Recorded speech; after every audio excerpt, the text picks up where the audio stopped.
all alone.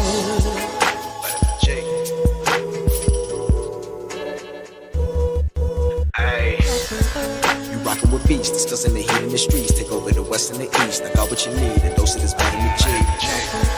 You rockin' with beats, discussing the heat in the streets. Take over the west and the east. I got what you need, a dose of this vitamin G.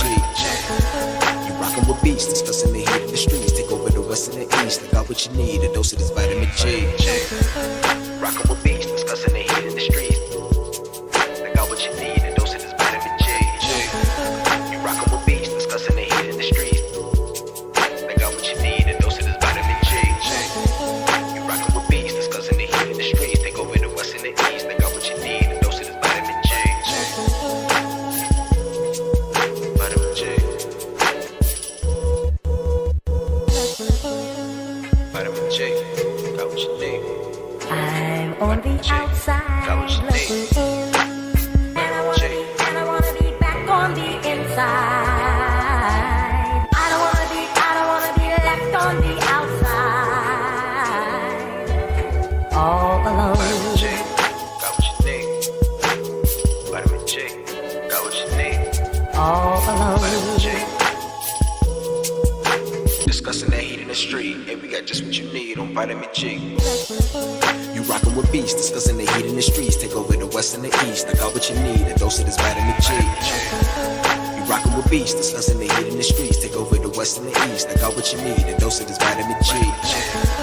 You rockin' with beats, discussing the heat in the streets. Take over the west and the east. I got what you need, a dose of this vitamin G. Rockin' with beats, discussing the heat in the streets. I got what you need, a dose of this vitamin G. You rockin' with beats, discussing the heat in the streets. Got what you need, a dose of this vitamin G. You rockin' with beats, discussing the heat in the streets. Take over the west and the east. I got what you need, a dose of this vitamin G. Vitamin G.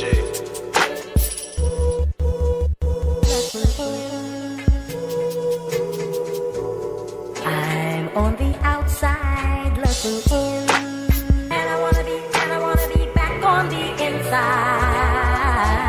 I don't wanna be left on the outside, all alone.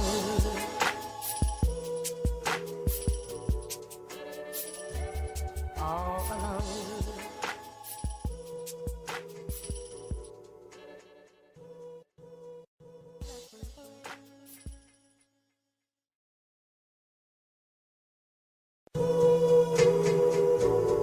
I'm on the outside looking in, and I wanna be back on the inside.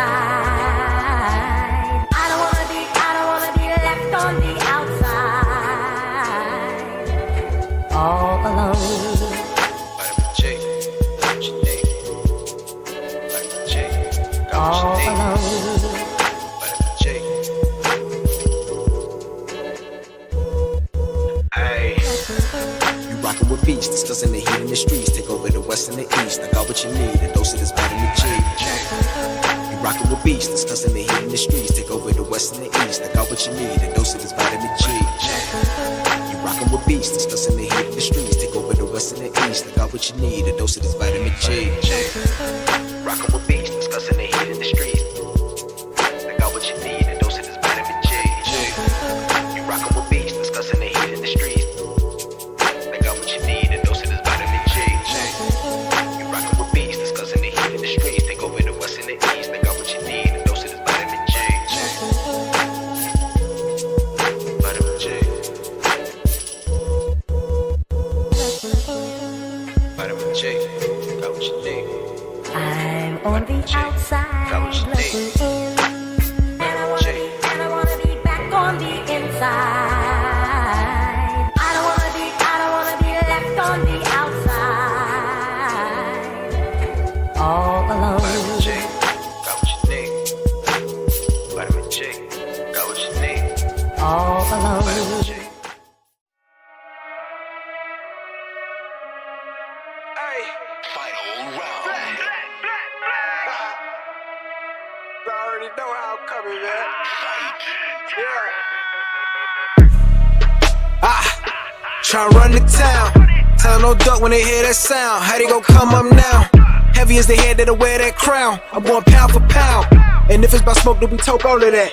From an ounce to a pound, take it, they biting this now. Cause my drip right out the seat, how could they be? Give me a couple of rounds, cause I'm a beast when I'm on vitamin G. You see they start crumbling now, mad struck start mumbling now. Get the gist, I ain't reaching for clout. Plot twist, I'm the one with the keys. Clock glitz, know they look how it freeze. Different continents, I be torn. We living life, making yours look boring. See we win at the end, it's a spoiler warning. Cause I keep heating up, I might blow the whole planet. They calling me toxic like global warming. But they keep tuning in once again and again. I'm the one at the top, just to form a warning. Truly, I'm De Niro when it come to movies. Get De Niro, entertain the groupies. Habanero if you come pursue me. But I hop on the gang, too busy rolled up whenever my girl getting moody. Link up with the gang, we all go insane. Catching them bills on the duty. I'm the stick, see I'm locked in. Bought a box, I was like 10. Back then, used to box, nowadays they ain't throwing hands. Mama said we got more advanced. One thing about me, I adapt, bought a Glock fin. Keep me safe from the block in. The game kept me off the block. Ain't got flex about looting my Rugers. I can shit on you with my computer. See my graphics card costs more than your damn job can afford to pay you. And my monitor, big as hell, detail, so I can see when I spray you. To reload the clip and record the clip is go all say to that SSD. Know a whole lot of trill game heads like me wanna see tuned into that VGP.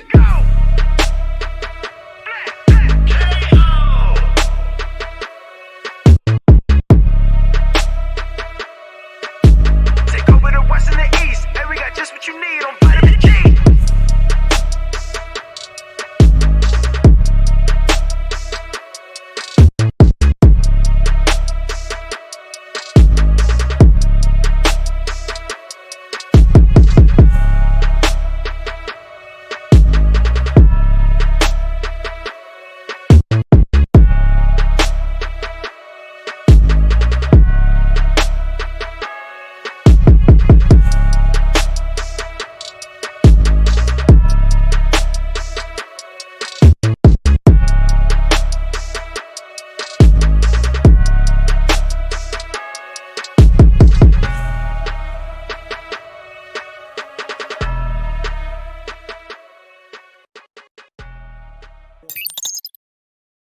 What's going on, everybody? It's your boy Dante Crisis back with another weekly dose of your vitamin G. Sorry we're late.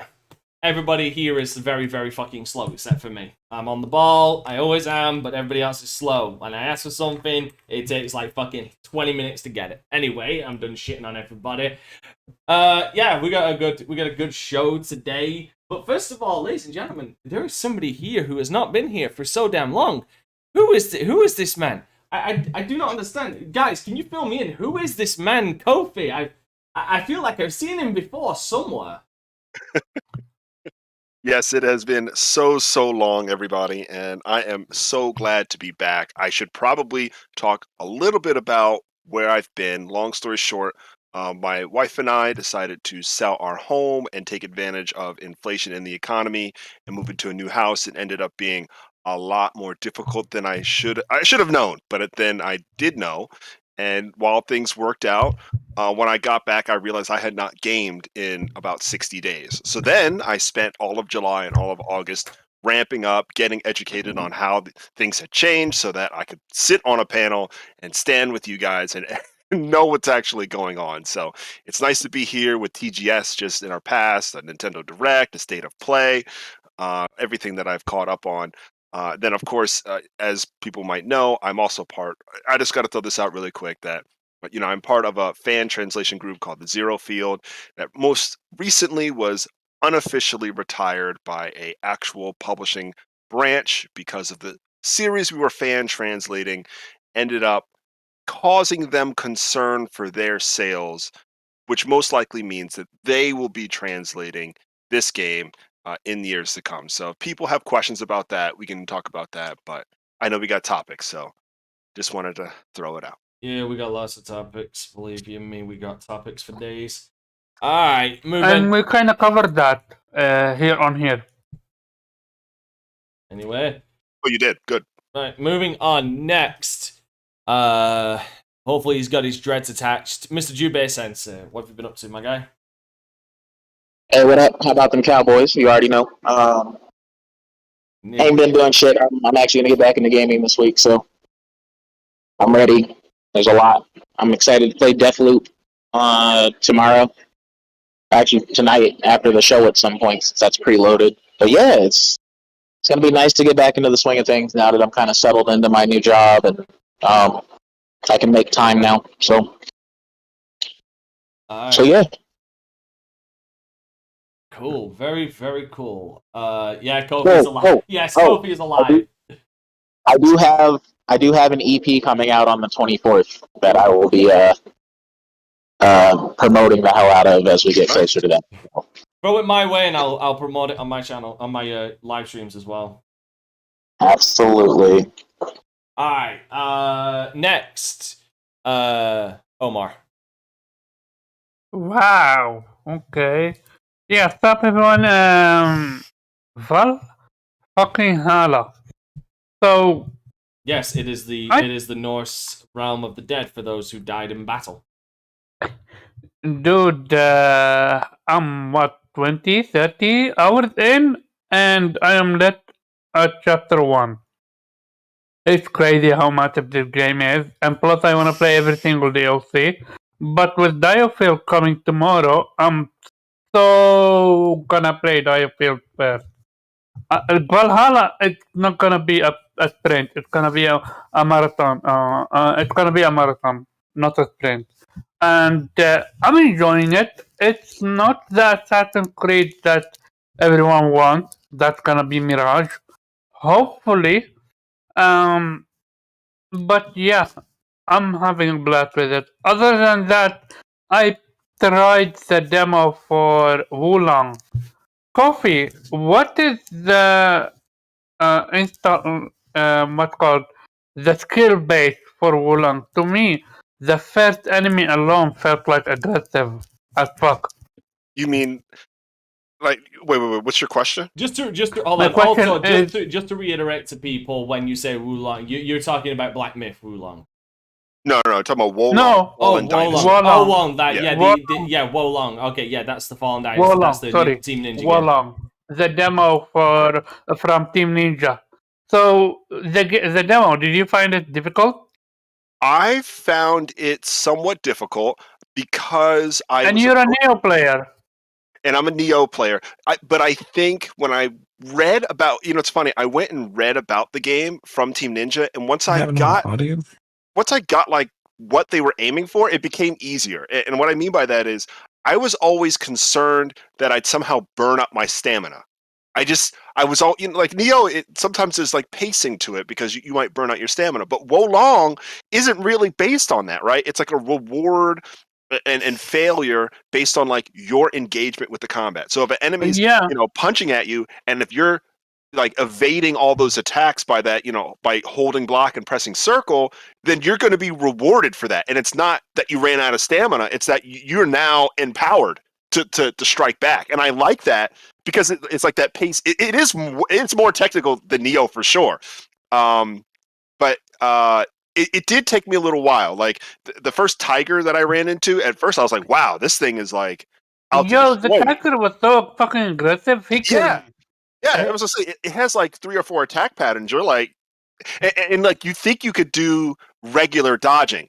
You can't stagger him. Yeah, you can do regular dodging. No, can you stagger him? Exactly. You have to do the like evade. Like I don't know what you want to call it, like parry. You actually need to parry it. Okay. Yeah. So you have to hold L1, and when you're guarding, and when he hits your sword or your weapon, hit circle at the same time, and that's when you get your energy back, and the blue bar fills up, which is basically like you saying, like, I get more. What do they call it? What's that number? What do you call it? Morale, basically. Morale, yeah. So basically, the more morale you have, the higher spells you can cast. Exactly. Like for example, and it's very interesting how they made it risk versus reward situation. Yes. So did you beat it? Because if you beat it, you get an item that you can equip in the final game. Oh, really? I didn't know that. No, Yeah. I went back to Horizon. Go ahead. I recommend you then to beat it. Okay. Other than that, very quick. I just started Star Ocean, the demo. Not feeling it that much, but what I am feeling is Valkyrie Elysium. Yo, that demo was fire. The combos, the characters that you could interact with, the magic that you could use I'm so sold on Valkyrie Elysium. Star Ocean, I need to finish the demo and then think how it is. Other than that, yeah, no, that's it. You know, looking at Warlong, it looks like a game I'd rather give my money to than Black Myth, because I know some of my money from Black Myth is going to go to the Chinese government. So new. Right, it looks good though. It looks nice. All right, next we have Mr. Pharaoh Bazaar, if he's there, because I heard him mention like no audio or something. Yeah, my audio stopped coming through my headphones for a second, so I was like, "What's going on?" I was getting really paranoid about me updating OBS if it had hooked up all of my audio. Thanks for the miniature heart attack there, mate. No, it was just me. Yeah, I've been good. Played some Coffee Talk today.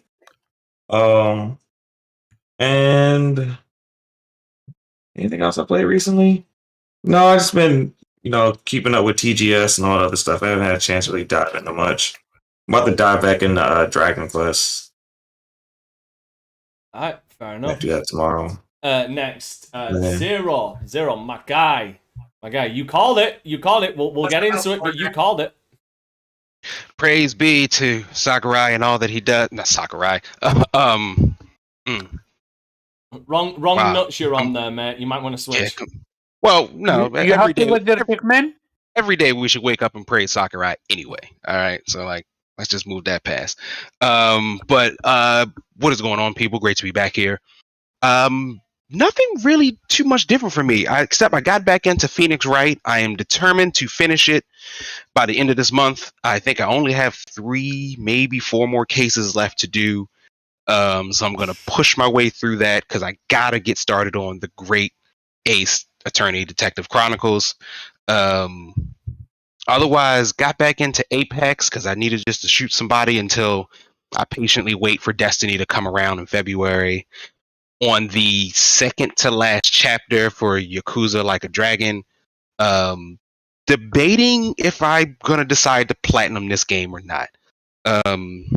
One of the trophies apparently is basically just a very difficult tower of bosses, so that intrigues me.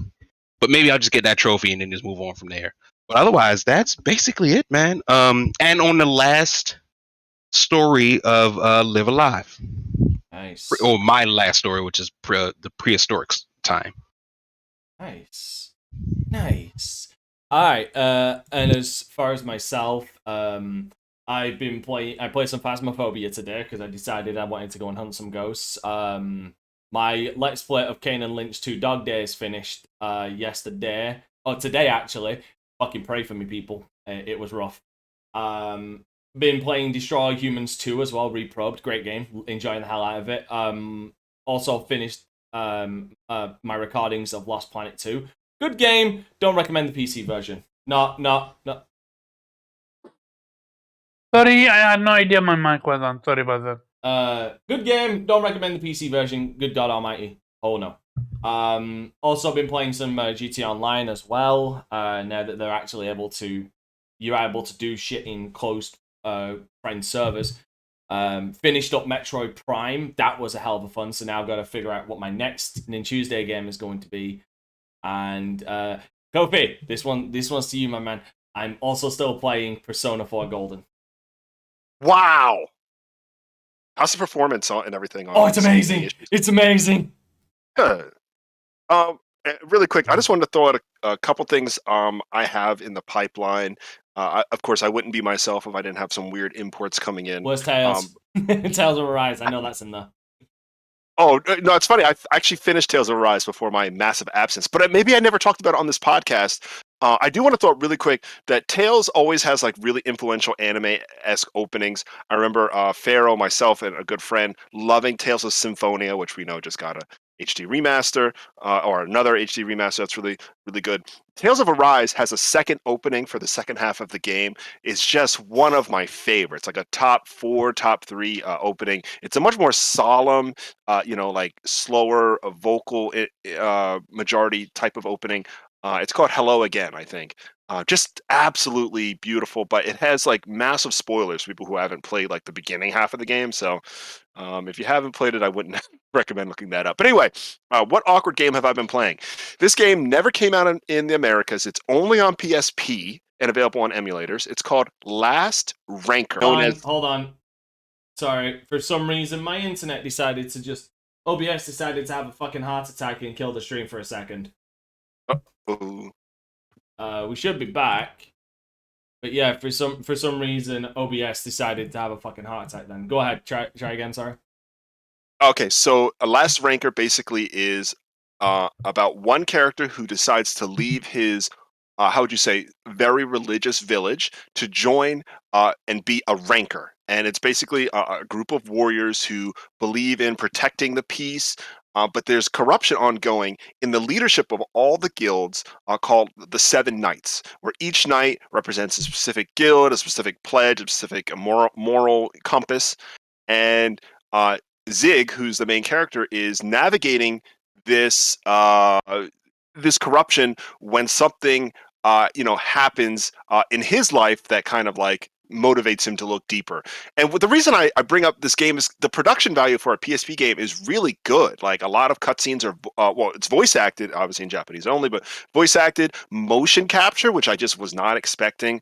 And it's really well written. Like it has funny quirks, and the characters you meet have these weird ways of playing off of each other. And it's a game I'm just shocked was never brought to the West. Well, I have some suspicions as to why, but I'll talk about it more next week when I have more time. But yeah, I'm about 20 hours into that. And I beat Stray, and I'm playing Horizon 2, and I'm playing GT7, and I got other games in the mail. So yeah, lots going on. Yeah, I just put up some Last Ranker footage for everybody. It should be the right one. It's the PSP game. Yeah. You weren't here when we talked about it, but I would like your quick opinion on this. Bonnie Ross leaving 343. I have information about that. I shared that.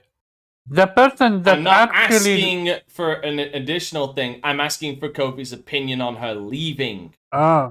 Yeah, that's interesting. So I'll be very honest, because I'm so disillusioned by 343 in particular.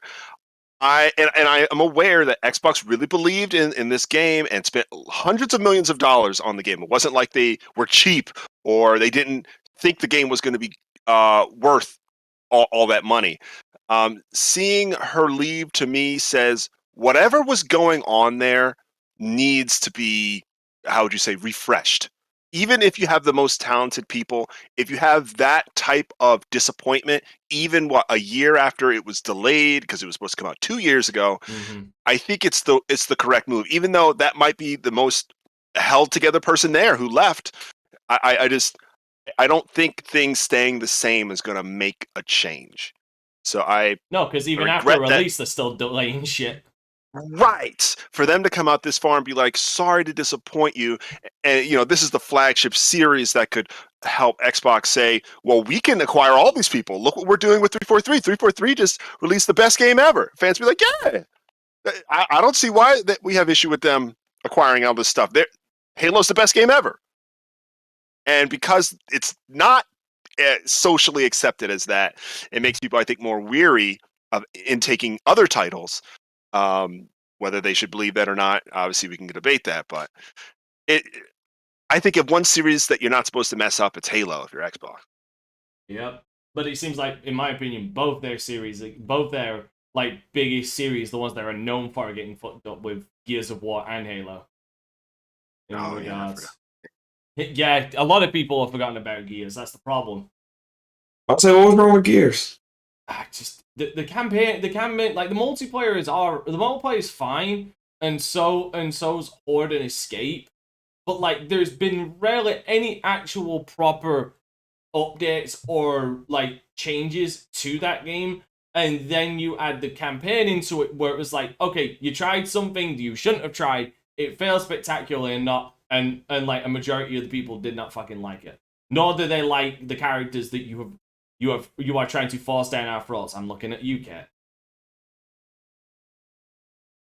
That's Yeah. that's We went through a little. I won't say that we went through. We're probably still going through it, but we're going through a little campaign of like forcing female characters into male character. No, I've got no roles. problem with that. I have no problem with that because I can point to Anya and say she was a fantastic female character for Gears. The problem is Kate is just severely fucking unlikable.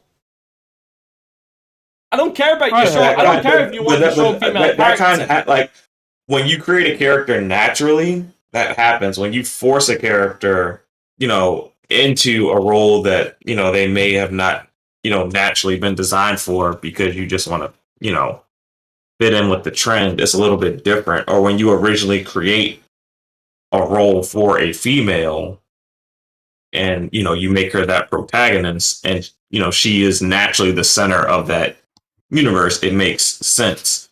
Gears of War was kind of like always a testosterone filled kill monsters type thing. But even then, it had its emotional moments. Man, I still cry manly tears. Yeah, but the most moments, like, I gotta save my wife. Like, it's like normal, like, I know.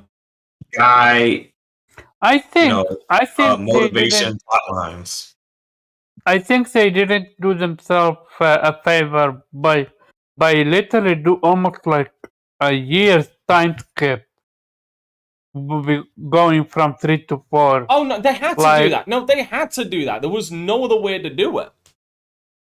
They could have. It's literally just They could have shown you how Kate grew up, how the relationship with her father. But that would be boring as shit. Like, unfortunately, I'll have to say, nothing happened in between that time. They just should have created a different game for a female lead. Like, like PlayStation did it right with Horizon. You know what I'm saying? They created a new IP centered around a female character, who, you could argue is, playing the role that's traditionally a male protagonist. But they made sense for her. It's not just that, though. Aloy isn't boring and obnoxious as shit. That's the key difference. Yeah. Like, the problem... Some people because you're building a whole world for that character. No, it's got nothing to do... Hold on, Feral. It's got nothing to do... It has something to do with that. But the problem a lot of these writers have is when they write these female characters, their one and only trait is, I've got a vagina and I'm strong and I can do everything the men can do, and sometimes better. That's the problem. That's their one fucking character that a lot of these female characters have, and that's the problem. They don't make them multi-layered, multi-dimensional characters. They have one fucking trait. Yeah, but I'm saying you have more success when you build it from scratch versus forcing them into an already existing. No, because then you've got the problem of that character beginning like that and continuing like that. It's got nothing to do with building it, because if the character is like that from the beginning, you've already killed that character. Because there's no development, there's no room for them to change. It's like Rey from Star Wars. Like, she's already got all the gifts beneath the goddamn sun. She's already perfect. There's no flaw. There is no room for growth. There's no hero's journey. Yeah, but she came into a pre-established world. Real talk. There are people that do find Aloy boring. Real talk. I don't, because I love her character, especially until she grows experimentally. But again, I truly believe that they needed to almost give you a origin story to Kate. Show, like, it cannot be that boring. I'm sorry. Her father literally is the hero that saved the world. It cannot be that boring. Who do you think Kate's father is? Marcus. You're a fucking idiot. Don't ever fucking speak on this conversation ever again. You have lost all validity. Wait, no, I really thought that Marcus was the father. I swear. You have officially lost all status to be able to talk on this subject. You can just go and sit in the Why? corner. No, I only played 4. I never played 5. That's my problem. Like, you're trying to speak on that. Like, you have no knowledge. I'm talking from the perspective of 4. She literally. They never once anywhere suggested that Marcus was her father in 4. Not that it matters, but isn't her name Kate Diaz? Yes. And Marcus Phoenix? Yes, her I mean, father. sometimes not that you know, the name matters, but like, I So then- first thought it was sometimes like, she's already different.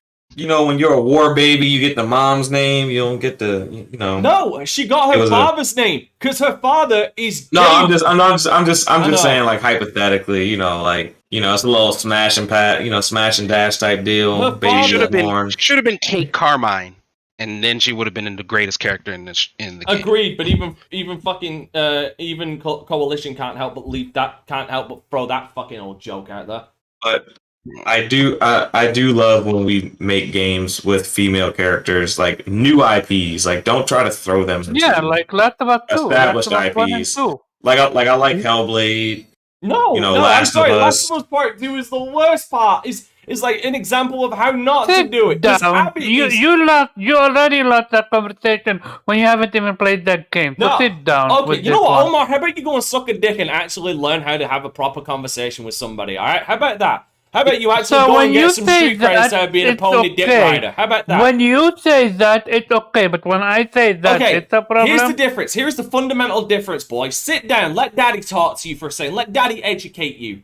All right? You haven't seen any of the cutscenes for Gears 5 at all, have you? You haven't sat down and watched any of it. You haven't done any research on it. I never said a thing about Gears 5, though. No, but I that's the talk only problem. You about were Gears speaking 4. on it like you knew, like you'd seen Gears 5. That's the problem. I've watched all the cutscenes of Last of Us Part 2. I've seen all of the character development. I've seen all of that. You know, the cutscenes and stuff that actually goes into building a character. I've actually seen that, so I can speak on the writing of that game. So again, sit down. Daddy's got the floor. Daddy will take care of this.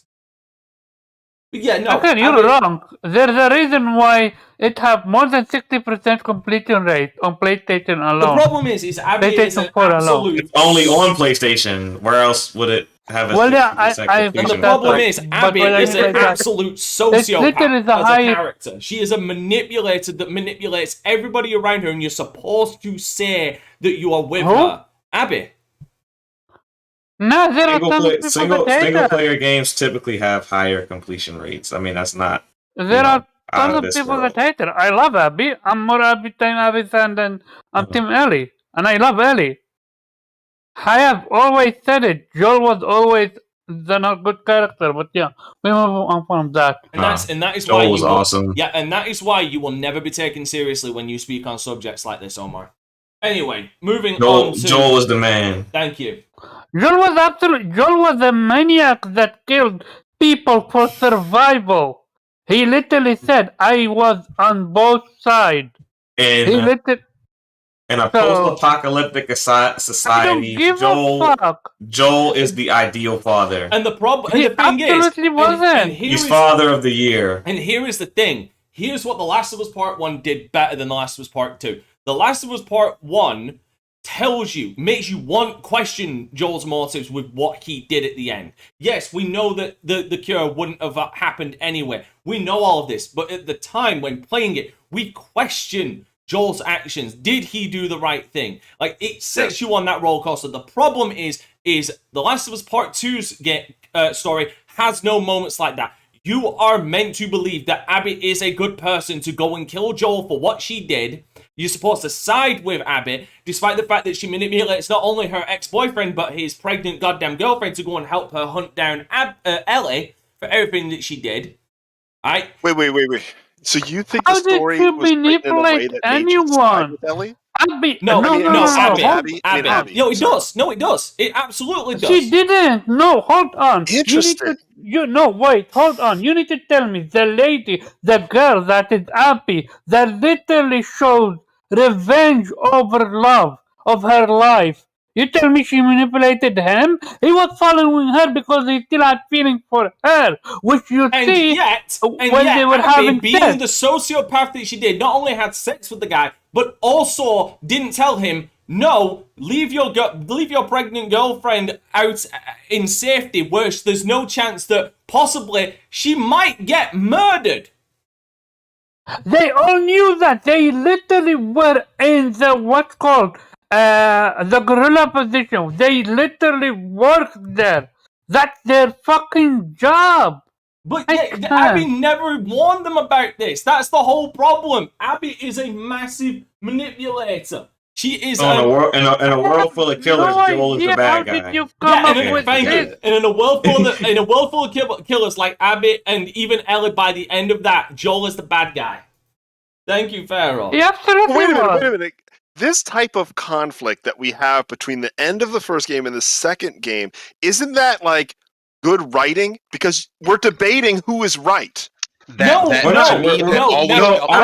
think anyone's debating. I don't think anyone right now is debating who's right. We're debating bad writing because you've got to remember flaws in the story. You've got to remember as well, the whole ending of 1 was retconned in the second for the story of the second game to even exist. What part are you specifically talking about? How? Which one? Oh, right. Well, I'd just like to point out that I'm pretty sure the doctor at the end of The Last of Us Part 1 that Joel killed is actually black, not white. You know, the one that's supposed to be Abby's father that they retcon to be white just so the story of The Last of Us Part 2 actually makes sense and exists. Okay, they could have just made Abby a black character. Okay. I agree with you on that front, but that doesn't change the fact that they could have literally made Abby's character black. That's it. But again, doesn't change the fact that I, for once, disagree with Abby's dad when it comes to trying to kill Ellie without her consent. But I also know that Ellie wanted to be killed because she wanted her life to be something. No, she didn't know. She didn't know that she was going to die. Also, we have to look at the complete character assassination of Joel, who, the Joel from The Last of Us Part 1, here's the thing, you do not change that. Like, Joel in The Last of Us Part 1 would have never said his name. He would have never allowed anybody to say his name. Same as Tommy. Did! Did you even? No. At the end of Last of Us Part 1, Ellie did not agree to being killed. This is when you need to start and actually play that game. If you play that game, there is a section where you see Ellie and other people writing their handwriting after saving people. Their fucking job was to save civilians. Dickhead. So how the fuck? So tell me, I'm how muting the him fuck so I can just get this point out because he's ignoring what I'm trying to. He's completely ignoring what I said, so I'm muting him. Alright, the problem is Joel from The Last of Us Part 1, under no circumstances from The Last of Us 1 would ever tell anybody his name. No, in no way, unless he felt utterly comfortable with them, unless he'd known them for a long time, he would never ever tell them his name because he knew the fact that there might be people out there to get him if that is a possibility. Keeping as much information to himself, he didn't want anybody to know who he was because of the shit that he did. The problem with The Last of Us Part 1, it completely destroys Joel's character and just allows Tommy to drop his fucking name. And then all that coincidental happenstance is what railroads everything into motion. Like, you mean Part 2? In Part 2, yeah, in Part 2. Yeah, he meant Part 2. Interesting. But in Part 1, Joel would never do that. Joel would never say his name. Again, wow, you seem, I have a complete wait opinion. 1 second. Again, you seem to forget that Joel in Part 1 was fucking surviving for his life. He didn't have a place where he would call home. He didn't have a family that would take care of him. In Part 2, he was actually writing songs. Wouldn't Joel, who has things to defend, if Joel himself... You're muted yourself. Now, if Joel himself, right, who now has things to lose, wouldn't that go to stand that he wouldn't want anybody to know who he is because they might find out where he lives and kill him? Because he literally said, like I said it's literally his job was to find survivors and bring them back to the camp. How can I, a new survivor, trust you if you're not going to give me your name? Because they don't need his name. He literally just saved them from the fucking clickers. There are things out there trying to kill you. I would trust any human being that was trying to save me at that point in time. Just saying. I would give you the benefit of a doubt over a clicker. I'm just saying. If I gotta choose between you and a clicker, take that risk with, the thing that doesn't try to eat people. Just saying. Oh boy, this has been a spirited discussion. This game came out like last month or something? Bruh, why are we still talking about the shitty fucking story ass game? Why are we still talking about it? Omar started this whole it's my fault because I gave PlayStation credit for creating stories centered around female protagonists, like as far as new IPs versus Xbox forcing Kate into Gears of War 5. No, I mean I was just curious. That's what started this whole thing. One would almost here's the thing. Here's the thing. Kate was only a main character because fucking whatever the fuck his name is, Marcus's son is trash. He's a trash fucking protagonist. That's the only reason. They had nowhere else to go. He's garbage. Which makes it worse because in Gears 5, he's actually a more compelling character because he has a redemption arc. He is, yeah. He's kind of right, cool. Exactly. But in 4, he's trash. He's hot trash. But sometimes, you gotta start off as a pussy ass motherfucker and go through some shit. That's part of character building. Because Metal Gear Raiden up in video game history. Facts, big facts. Mine go hard. Raiden was a bitch in Metal Gear 2. If you don't know, go play Metal Gear 2. Fantastic. Yeah, overall, Raiden was a complete bitch. Then he went to slice. I was what? How old were we when we played Metal Gear Solid 2? Was it like 12? It was 02, so we were like... I never played it, so I can't tell you. I'm going to place that in chat so people can get a better understanding of why it is so bad anyway. Oh, yeah. 2002? Oh, man. I was like 12, so like we're like 12 years old talking about, man, this dude is a bitch. See, that's what's funny is like, someone turned around and said to me, he didn't understand why Nero got so much hate in Metal Gear Solid in Devil May Cry 4, and I'm like, it's kind of a separation thing where Metal Gear Solid 2 kind of lied to you and kind of made you believe that you were going to be playing as Snake the entire game, but then suddenly found Raiden. And I hated that. Yeah, but then also Raiden wasn't exactly amazing. He wasn't a bad character, but he was amazing. And then you go to Devil May Cry, where Nero is a badass. He's motivated, like his father. And but then you also do play half of the game as Dante. So that's why I said people don't hate Nero. People don't hate Nero. It's kind of a false belief there. Anyway, listen, we need to move on to the first fucking topic. We need to move to the first topic, which is the Nintendo Direct and State of Play reaction. So we're gonna give thoughts on a couple of games that were announced in both. First of all, starting with the Nintendo Direct. First of all, the big one for me, fucking Breath of the Wild 2 Breath of the Wild 2 finally got its name, which isn't actually a bad name. Tears of the Kingdom is actually a pretty solid fucking name. Let me tell you how stupid I am. When I saw the thing, I was like, oh my god, this is dope. There are going to be 2 Zelda games coming out almost back to back. Yeah, you're an idiot. You're an idiot. And Breath of the Wild 2. Is the antagonist still Gandalf? It seems like the antagonist Gandalf Grey? Gandalf. Ganondorf. Is he still the bad guy? In this, I'm not too sure, but it seems like it maybe. It seems like I'm tired of Zelda running to Pound Town. Alright? For Link to go save her. To be fair, this is not a Mario Peach situation. Ganon, historically, is the only male full of the Gerudo City. He does not really need to have Zelda. She's usually just standing in his way. And also, she's the one who holds the Triforce. It's not a case of where clearly Bowser wants to pound that princess pussy. Like in this, Ganondorf has reason he wants to capture Zelda because she has the Triforce of wisdom that he covets.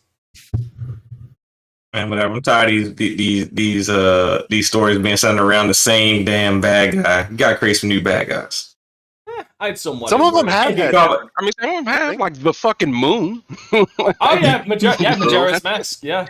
Didn't some of the Yeah. handheld ones not have Ganon? Like Oracle of Seasons, Oracle of Ages? I think Spirit both Tracks? Oracles, Spirit Tracks. Yep, Phantom Hourglass. Yeah. Because a lot of those were set in the timeline where Ganon was killed. Right. I was going to say there's a point where Yeah. he died. They got to be somebody else besides Bowser and Ganon. That's all I'm saying. But yeah, so that got announced. Then fucking Zero proved that I'm not the only prophet in this fucking in this podcast. Because now we got a Pikmin game. We got 7 Pikmin years. 4. Welcome back, Pikmin 4. I can't wait to play it. Like, goddamn, Pikmin 4. Like, thoughts on not just Pikmin 4, but Zero being fucking right on the money with that. Like, he could not have been more accurate. Breath of the Wild 2 is coming out in May, right? May next year, yes. Yeah. So my prediction was they wouldn't show anything that wasn't coming out past March. So I was wrong on that one. You were, because also the new Fire Emblem game Engage comes out this year as well, I believe. Pikmin I didn't say anything about Fire Emblem, did I? No, I thought you said no games. They're not going to show any games that are releasing this year. But you also... No, so they aren't going to show anything that's releasing past March of 2023 is what I said. Ah, right, yeah. Well, they did, because, yeah, like you said, Breath of the Wild. Yeah, Fire Emblem... Okay, so... it's kind of sad, but Fire Emblem Engage. I'm glad we're getting a new Fire Emblem game, because I'm gonna buy it, because I'm now a fan of Fire Emblem. What's kind of upsetting about this is, you want to know how I first knew this game existed? It wasn't because of the Nintendo Direct. It was all the fucking memes that came out. Yeah. The fucking Colgate and Pepsi memes. The whole blue-red hair. Yeah. They're fucking you're playing as Colgate and Pepsi. Oh, I think that character looks a little bit crazy, but the combat looks really good. Oh, I'm sure the combat looks great. It's just... Yeah, I think it's because, like, even though it's always been in an anime style, like, and you've had some funny design, some interesting designs, nothing has ever teetered so far into anime as these MCs. Do you know what I mean? Yeah, they look straight like they could be part of a children's anime show. Yeah, I'm pretty sure if I look, I'll find somebody with that kind of hair in the show. In a show. Mm-hmm. Fucking which one's better, Pepsi or Colgate? The memes have ruined the fucking character for me. They really have. That's pretty funny. It'll be interesting to see like how what the story is, because obviously this isn't going to be a follow up to Three Houses. Because you saw the trailer, right? Yeah, we're watching it right now. Oh. I'm just wondering where the hell the name came from. Engage. Yeah, it's probably best not to think in a world where what's Square Enix's new game? Infinite Daylight, I think is what it was called. Oh, Various Daylife, I think. Yeah, it's been out for a while on PC apparently, or mobile, or I don't know, something. It was out for like 2 years. Oh shit! They've got towers. Oh, good. I can. That's great. I can still use my fist to give motherfuckers the hands. Yo, Pharaoh, the attack approach that they have in Engage kind of reminds me of like Legaia, like the dash up and attack and the change the angle. I don't know if they ever took that type of inspiration, but this is the best looking Fire Emblem game I've seen, man. Like combat wise. Oh, for sure.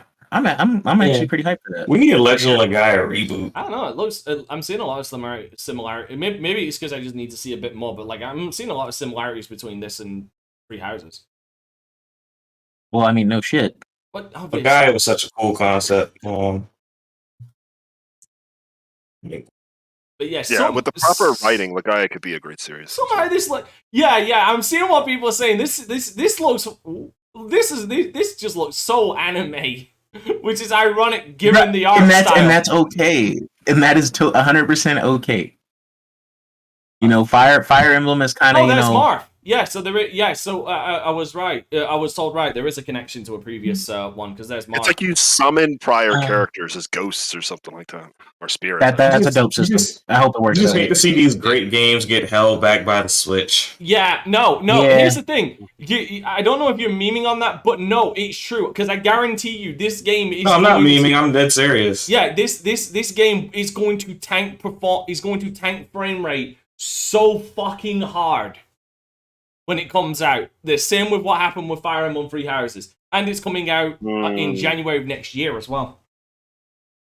Yeah, I wish like when PlayStation or Xbox are putting up those numbers, we can talk about it moving from the Switch. Until then, yeah, but I'm not saying it needs to move from the Switch, but I would like if I would like to switch if you're gonna be like a low budget type, entry into gaming. I would like if whatever the Switch Pro, whatever the fuck they come out with next. Yeah, I would like it to have a cloud mode where you're able to boost the frame rate by running on the cloud. The Switch already has a cloud. If you're on Wi-Fi. Yeah, but I'm saying if the Switch, whatever the next Switch is, games you can run games off the cloud if you're connected to a Wi-Fi connection to have that boost in frame rate and performance. You don't need that. Just instead of having to run it natively. Increase the GPU. You don't need it because they've already got cloud. That's how you play Resident Evil 8 on the damn thing. We can't depend on Nintendo to increase the GPU. And you can't. That's what I'm saying. And I guarantee you, they will not go. Because they're not going to. And they're not going to invest this heavily in cloud gaming either. You're gonna get the expansion pack, the Nintendo Switch expansion pack. Okay, we're gonna bring I don't think cloud boosted gaming would be a heavy investment. It will be for their fucking internet, for their fucking network infrastructure. That fucker's held together by tissue and paper clips. I mean, not really. Don't forget you act like Xbox don't got a hand in that somewhere, bro. They do. They getting help. Like cloud power games. That's basically what I'm saying. Like if you're on a Wi-Fi connection, you should be able to, or if you have it docked. What servers do you think Nintendo's using? I really don't give a shit. I just know for a fact that we're gonna get a better Switch before we see them lean more heavily into cloud-based gaming. All right, next on the list. Heavy lean. It's just support. Either way, it's still something. We're gonna see a new Switch before we see that. So yeah, and here's another one. We're gonna get we're gonna get a re-release of a Kirby game with Kirby Return to Dreamland Deluxe. Man, how many more? I'm always here. Day one for Kofi. That's a day one for Kofi. I was gonna say, the creator of Smash Brothers started with Kirby, and the influence on Smash Brothers is very real. So I will always love Kirby and Sakurai. So yeah. And his bomb using on Smash. This game looks pretty good. I didn't even get to see this gameplay. Oh, it's a Wii game. That's right, it's a Wii because I'm a huge fan of the Superstar game on Super Nintendo. I never played the Wii version, this Wii game rather. But maybe one day. I would say this one is the biggest surprise for me coming out of the Direct. Fucking Octopath Traveler 2 already. I was shocked when that got announced. Octo 2. Yeah, I wouldn't. I won't say I'm shocked. I am. I would have expected this in another year and a half or something like. But the fact that they're pushing it. My thing was they had the Octopath and the Champions of the Continent only on phones, so I thought they were just we don't really care about a console release anymore. We're just going to do mobile stuff. So I thought the series was going to disappear into oblivion. So when they came back and they actually brought it back to console, I'm like, yeah, this is what we want. Yeah, I'm surprised. I'm not surprised that the game's coming out. I'm more surprised that it's launching on multiple platforms day one. Yeah. Octopath Traveler was a fucking smash hit for him. At least a surprise one that they were maybe a sequel will get more money. Yeah, Square always has those couple games and they're like, oh, we're not going to give you real money. Fuck you. There's a lot of other companies. I think in terms of IPs that Square's working on, they're doing basically everything I want them to do. I want Mech Warrior.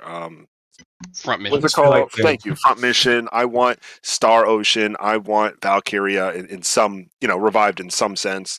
We got Neofield, which is a new IP. We got War of the Lions, right? Or Tactics Ogre, I should say.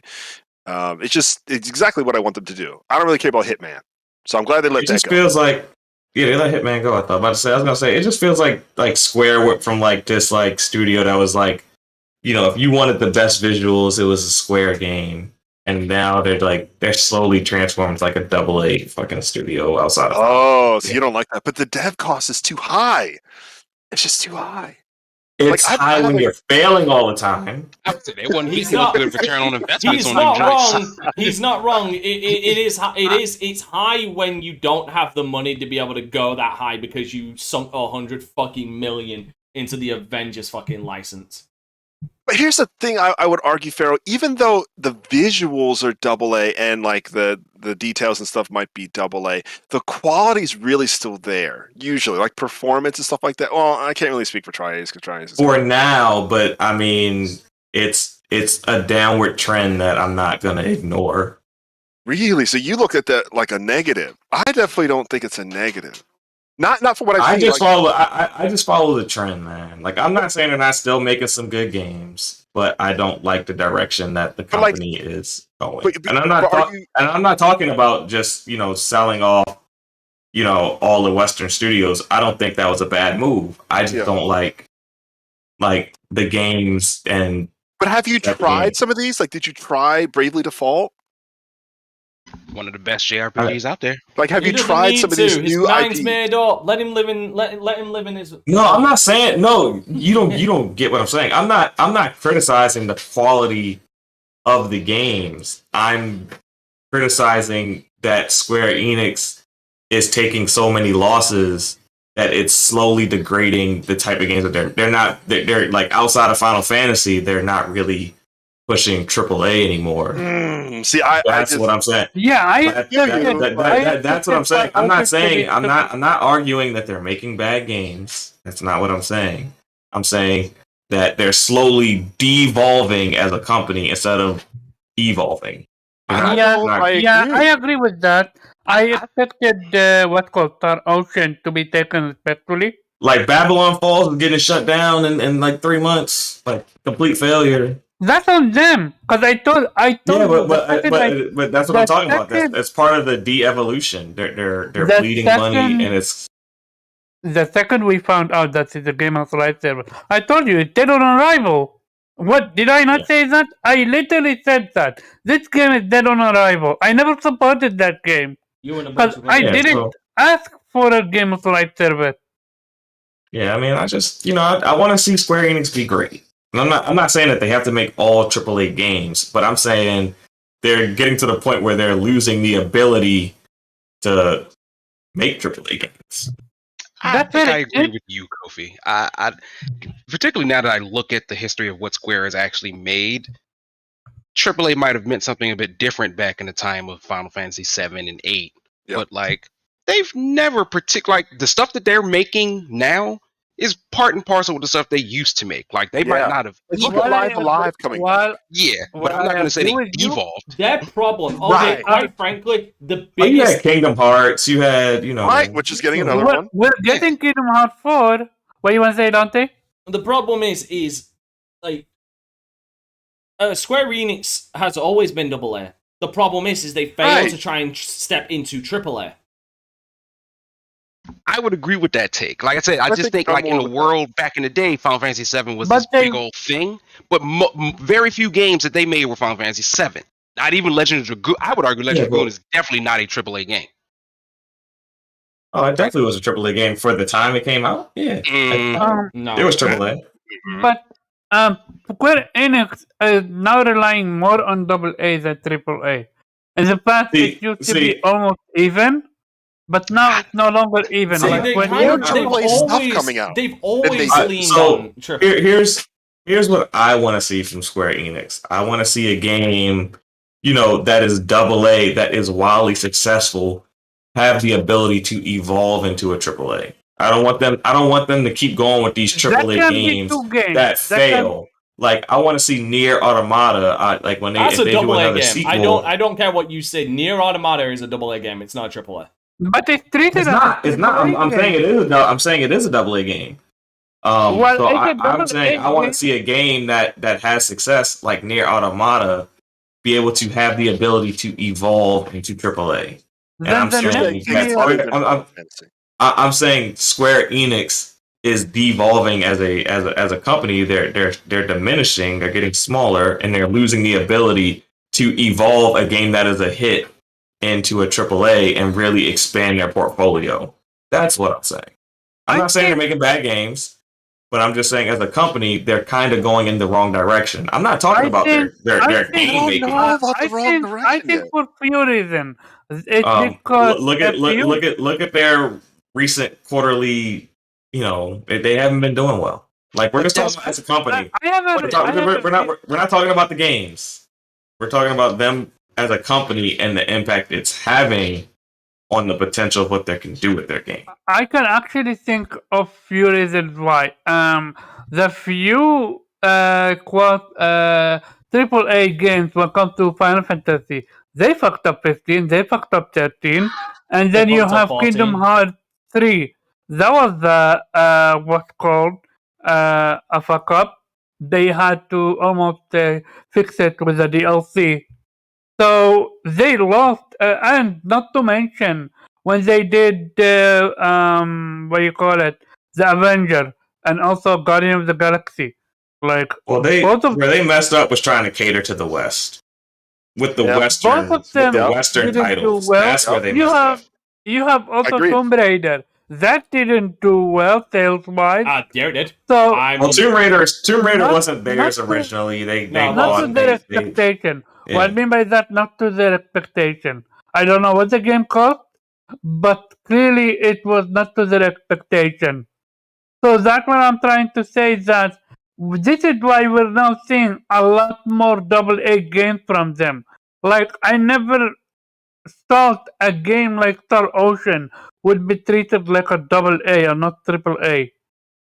I genuinely expected it to be AAA. Like I don't care if Star Ocean. I don't care. I don't care. That's like I don't even need to be like a full-on AAA game, but I need like a game like Star Ocean if it's doing very well. So all right. So this Star Ocean, if it hits and it does numbers, maybe the next one has like full-on voice acting throughout the whole. Oh, wait a minute. Star Ocean 5 to 6 is a huge upgrade. Huge. I'm not saying it's not. I'm not saying it's not, but I'm saying if the game does well, I want to see the next game get a bigger budget and add things. Maybe not be a full-on AAA, but I want to see them. I want to see increased investment in what does well. That's all I'm saying. I feel you, and what I'm saying is a little bit against what you're saying. But 5, you guys still there? I just heard a disconnect sound. Yeah, you're good. 5 did not do well commercially and did not have a big budget, but Square Enix doubled down and made their budget larger and allowed them to invest in their engine and make it better, and it shows. So even though it didn't do well, so why 6 will do better than 5. Well? I'm more so speaking to the games that do well and deserve. Okay, so then let's look at Octopath. Octopath is a new IP. They're coming with a second one. It's gonna be on PlayStation, on Switch, on PC. Let's see how it's gonna be improved. Apparently, there is a day and night cycle. We will see if they put more money into that. And look, Front Mission's getting remade. Front Mission does well. They might actually make a new, more 3D Front Mission. I just want to see games that come out and do well. Speaking of free, we've got to move on because we're dragging this part on. Speaking of free, we got another trailer for Bayonetta 3. This is Platinum Games last chance for me. Wow. No, Babylon Fall was a complete fucking shit show for me. I never bought it. I didn't buy it, but from their original trailer that they showed, where it had faster paced combat and looked like an actual Platinum Games game. What is 3 then? Then to turn it into a much slower, grindy, live service game is you're slowly inching towards being a developer that I could see myself dropping because you have betrayed my trust and my love. Oh, this is going to be their fight because if this does not work, I'm done with Platinum Games. I'm officially done. This needs to be good. This needs to hit it out of the park in every aspect for me to give a shit about And what them. you have seen so far, did it do so? It from the gameplay? looks like fucking Bayonetta, which is all I asked, which is what I want. Mm-hmm. That's the main thing. It doesn't look slowed down for grinding or anything like that. This looks like Bayonetta, which is what I need in my life right now. I need a hack and slash like this. But like I said, if the reviews come out and it's terrible, I'm done. Like I am officially fucking done with Platinum Games. Like they've hurt me twice. This is the first strike. They hurt me with Scalebound. They hurt me with. Oh, they hurt did you me like with, Astral Chain? Oh, I loved Astral Chain, but Scalebound came. That was before Scalebound, wasn't it? Pretty sure it was. Yeah. Well, it released after Scalebound. Well, yeah, that's my point. Like that was good, but that was announced before Scalebound, and then Scalebound got cancelled. What about Nier? Didn't Nier combat that? Because you love Nier. I have not played Nier Replicant, and that wasn't made by them. I do recommend you to play Replicant. Nier Replicant is not a Platinum Games game. Nier Automata is a Nier game. It is a Platinum Games game, and that came out years ago. That wasn't. That was again. It started with Scalebound, continued with Babylon's Fall. It could potentially end with Bayonetta 3 because it's the 3 strikes you're out rule. Listen, I'm a man of principle. I don't like having my heart played with. It's like the new Call of Duty coming out. And yes, I'm staring at Jubei's picture right now because he's a fucking traitor. He turns around and gives Omar shit for his $70 game, but goes right ahead and buys fucking Modern Warfare 2. Fucking hypocrite. I'm not buying Modern Warfare 2.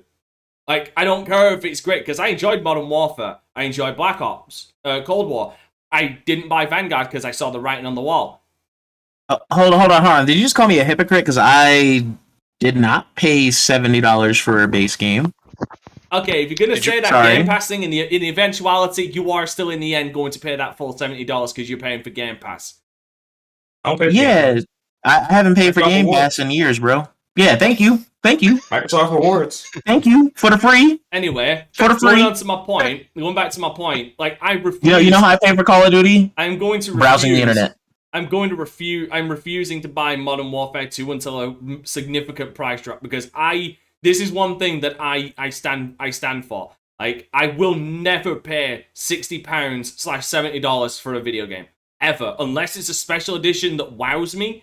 I'll admit, like the Phantom Thieves edition for Persona 5, because I'll admit I'm a bitch. But that's a special edition. I will never pay £60 to $70 for a base fucking game. Ever. It will never fucking happen. So I'm going to wait for Modern Warfare. I am a man of standards. Right? So Platinum Games, you're on call right now. Don't fuck this up. Otherwise, you will lose a customer forever. I fucking promise you. Either way, it looks good. It looks good. Anybody else got thoughts on this? No? Okay, moving on. Right, what got announced next?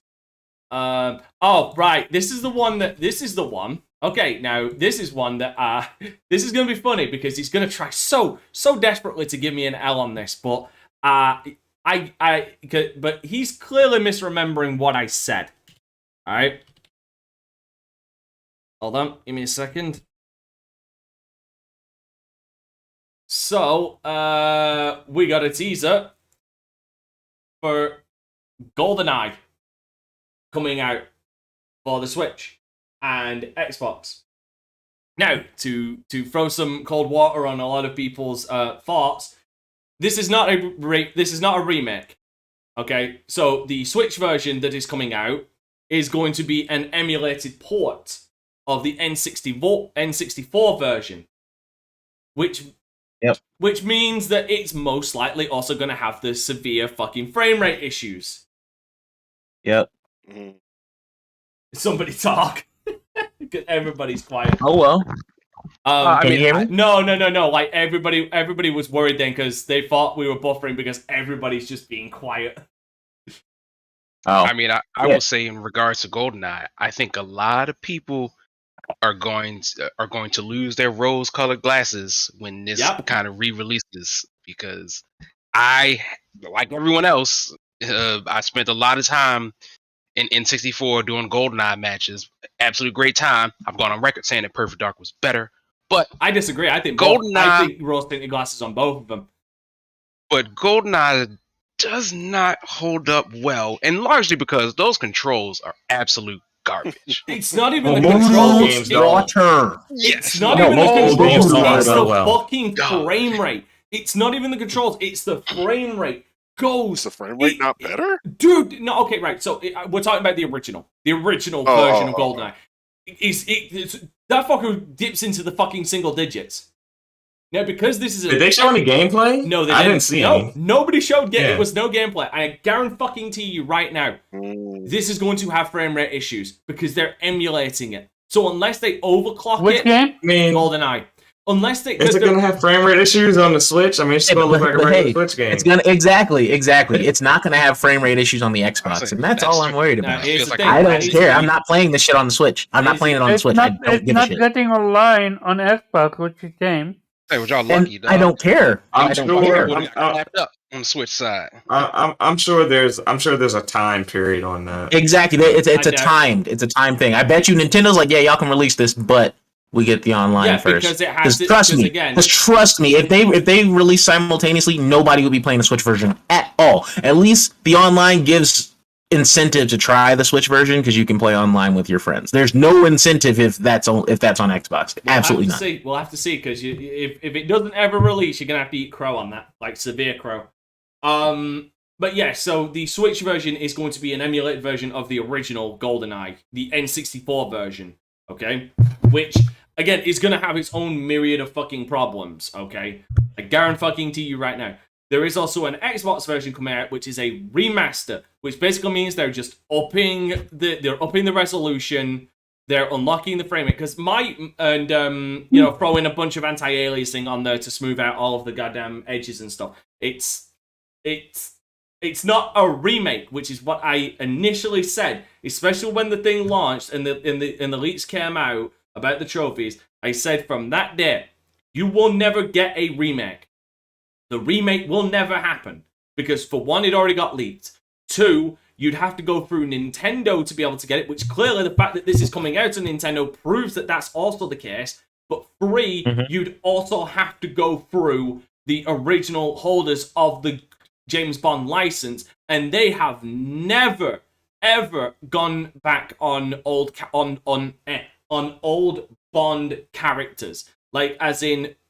Like, this is clearly Pierce Brosnan, but if you look at the remake, or the reimagining of GoldenEye that was released by Activision, that replaced Brosnan with Craig and changed all of the story and made it shit. Craig? That's the original copyright holders, I can't remember their name, they've never gone back on games. They've never done that. So that's why... That is why I've always turned around and said, the GoldenEye remake will never happen. Remaster maybe, remake never. So no L for me there, Jube.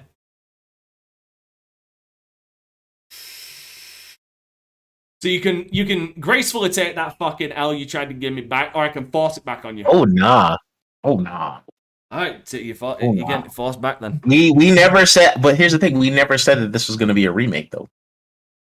You assumed. We only said it's coming back. No. We turned around and said we said GoldenEye was coming back, and you said no, it's not. No, I said the remake is never happening.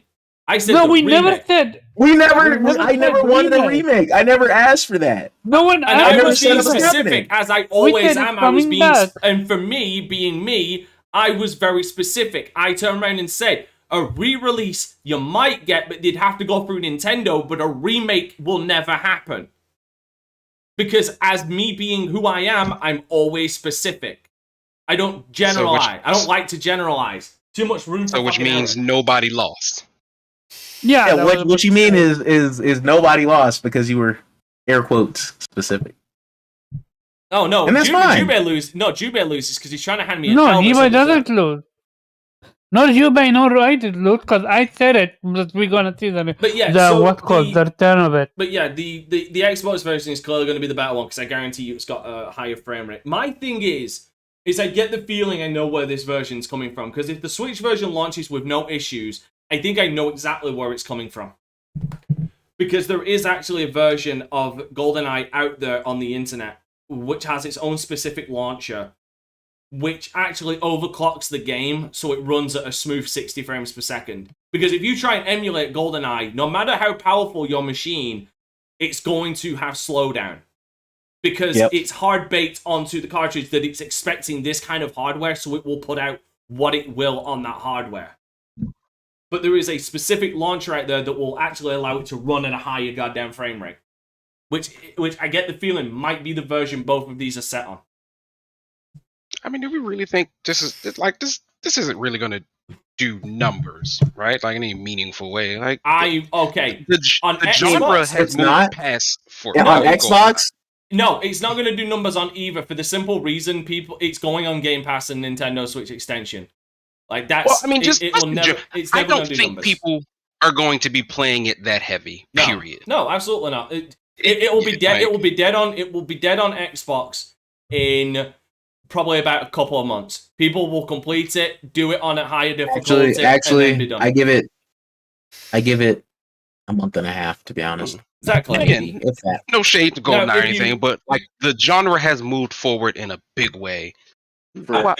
Outside of local party stuff, I can't see it doing if it launched with multiplayer, now if the Xbox version launched with multiplayer and actually took the time to remaster that and do their own version where it's not because I guarantee you they turn around and say online the Switch version has online play. I'm guaranteeing you right now it's going to be the 4-person split screen where you just invite people in, they take over one of the characters. I guarantee you, I highly doubt that it is going to be a version of the game where each individual person gets their own screen and you can't screen peek. It says something about it emulating you playing locally, so probably. Exactly. Yeah, it seems good. But basically, the Switch version believes they did it so that the Switch version believes that you're actually all playing on one system. Yeah, it's what they've done with all the other emulated games they've done, like Mario Brothers and shit. Now, my question is Odd Job still going to be like broke? Yes. Yes. With his tiny little head. Yes. With his tiny little head. And fucking tiny ass. I think we actually think that GoldenEye will have pretty decent life. Maybe not with console play, but with cloud and mobile play. You know what? You're not wrong. Maybe, like, hey. but the fact that because like if they were able to, because the thing that could kill this game is the control settings. But if they're remastering it, there's a chance that they could add new control schemes because it needs to be a twin stick shooter. Or if it makes it mappable, if you can change your own damn controls, and it doesn't matter. Okay, but the thing is like they to an extent. Yeah, because they like, already have preset things in GoldenEye. Because I mean, God. Yeah, I'm not talking about presets. I'm literally talking about like remapping. If you have an elite controller, there should be no issues with you playing this game. Let me explain. Controls are not an issue. Let me finish what I'm explaining. Let me finish what I was saying. In the original GoldenEye, there was mapping for two controllers to play as one, where it would effectively act like a twin stick shooter. Yes. So, but did that have more buttons than the Elite controller though? I don't think so. For two N64 controllers, yes. That doesn't sound very comfortable to hold though. Oh no, because the thing is you held the. Okay, so the effectiveness. Hold on, let me see if I can grab an N64 controller to explain. I know this. Like you have to hold it like a gun, bro. I know. Yeah, you held both in one hand. Like you had two controllers and you held them like that. I can see them somehow reworking that into a proper twin stick analog where classic will have you move and turn with the right analog stick, but the left analog stick is fucking jank and doesn't do anything. But another option will unlock that to be able to move the camera and allow you to strafe with it and everything like that. How are you gonna jump though? There is no jump in GoldenEye. The fuck you talking? There is no jump. There needs to be jump. Here's hoping that there's a jump button. Nah, like again, I this is going to be the holiday season is coming around. This is going to be something that the cousins break out for Thanksgiving, for Christmas, maybe New Year's, and then it goes right back into the box for nostalgia. Exactly, like hey, you got the fam over, like hey, we ain't played this since we was kids, yo. Let's hop on it, and then you're done. The worst part is we don't even know when this is coming out because there's no release date for it. Coming soon is enough of a release date. I think you might be able to get some multiplayer on the phones though. Like you probably can, do a peer-to-peer connection on phones and do multiplayer that way. No, it's locked. No, there is no more. We haven't heard anything about mobile. We've just heard that it's online play. Guarantee it's gonna be the same. Online play, peer-to-peer is still possible. Can we move on from this conversation? Yeah, I'm done talking about Next one. The Karate Chop Simulator. Yep. Karate Chop Simulator. Okay, next one. We're in Kofi's wheelhouse. Crisis Core Final Fantasy VII Reunion as well. Launch day trailer for the Switch as well. That's right, which was kind of surprising to me. The game has shown some side by side comparing the PSP version to the PlayStation 5 version. I don't want to say that was a Switch version, but the visuals and the particle effects is a huge upgrade. Seeing Aerith and Zack beside each other is really cool. I don't know if anybody knows, here's a fun fact, that the original voice actors for the English version they found each other and started dating upon the PSP's original release. Now are married and having their first child and are going to redo their own voice acting for the game, which is pretty crazy.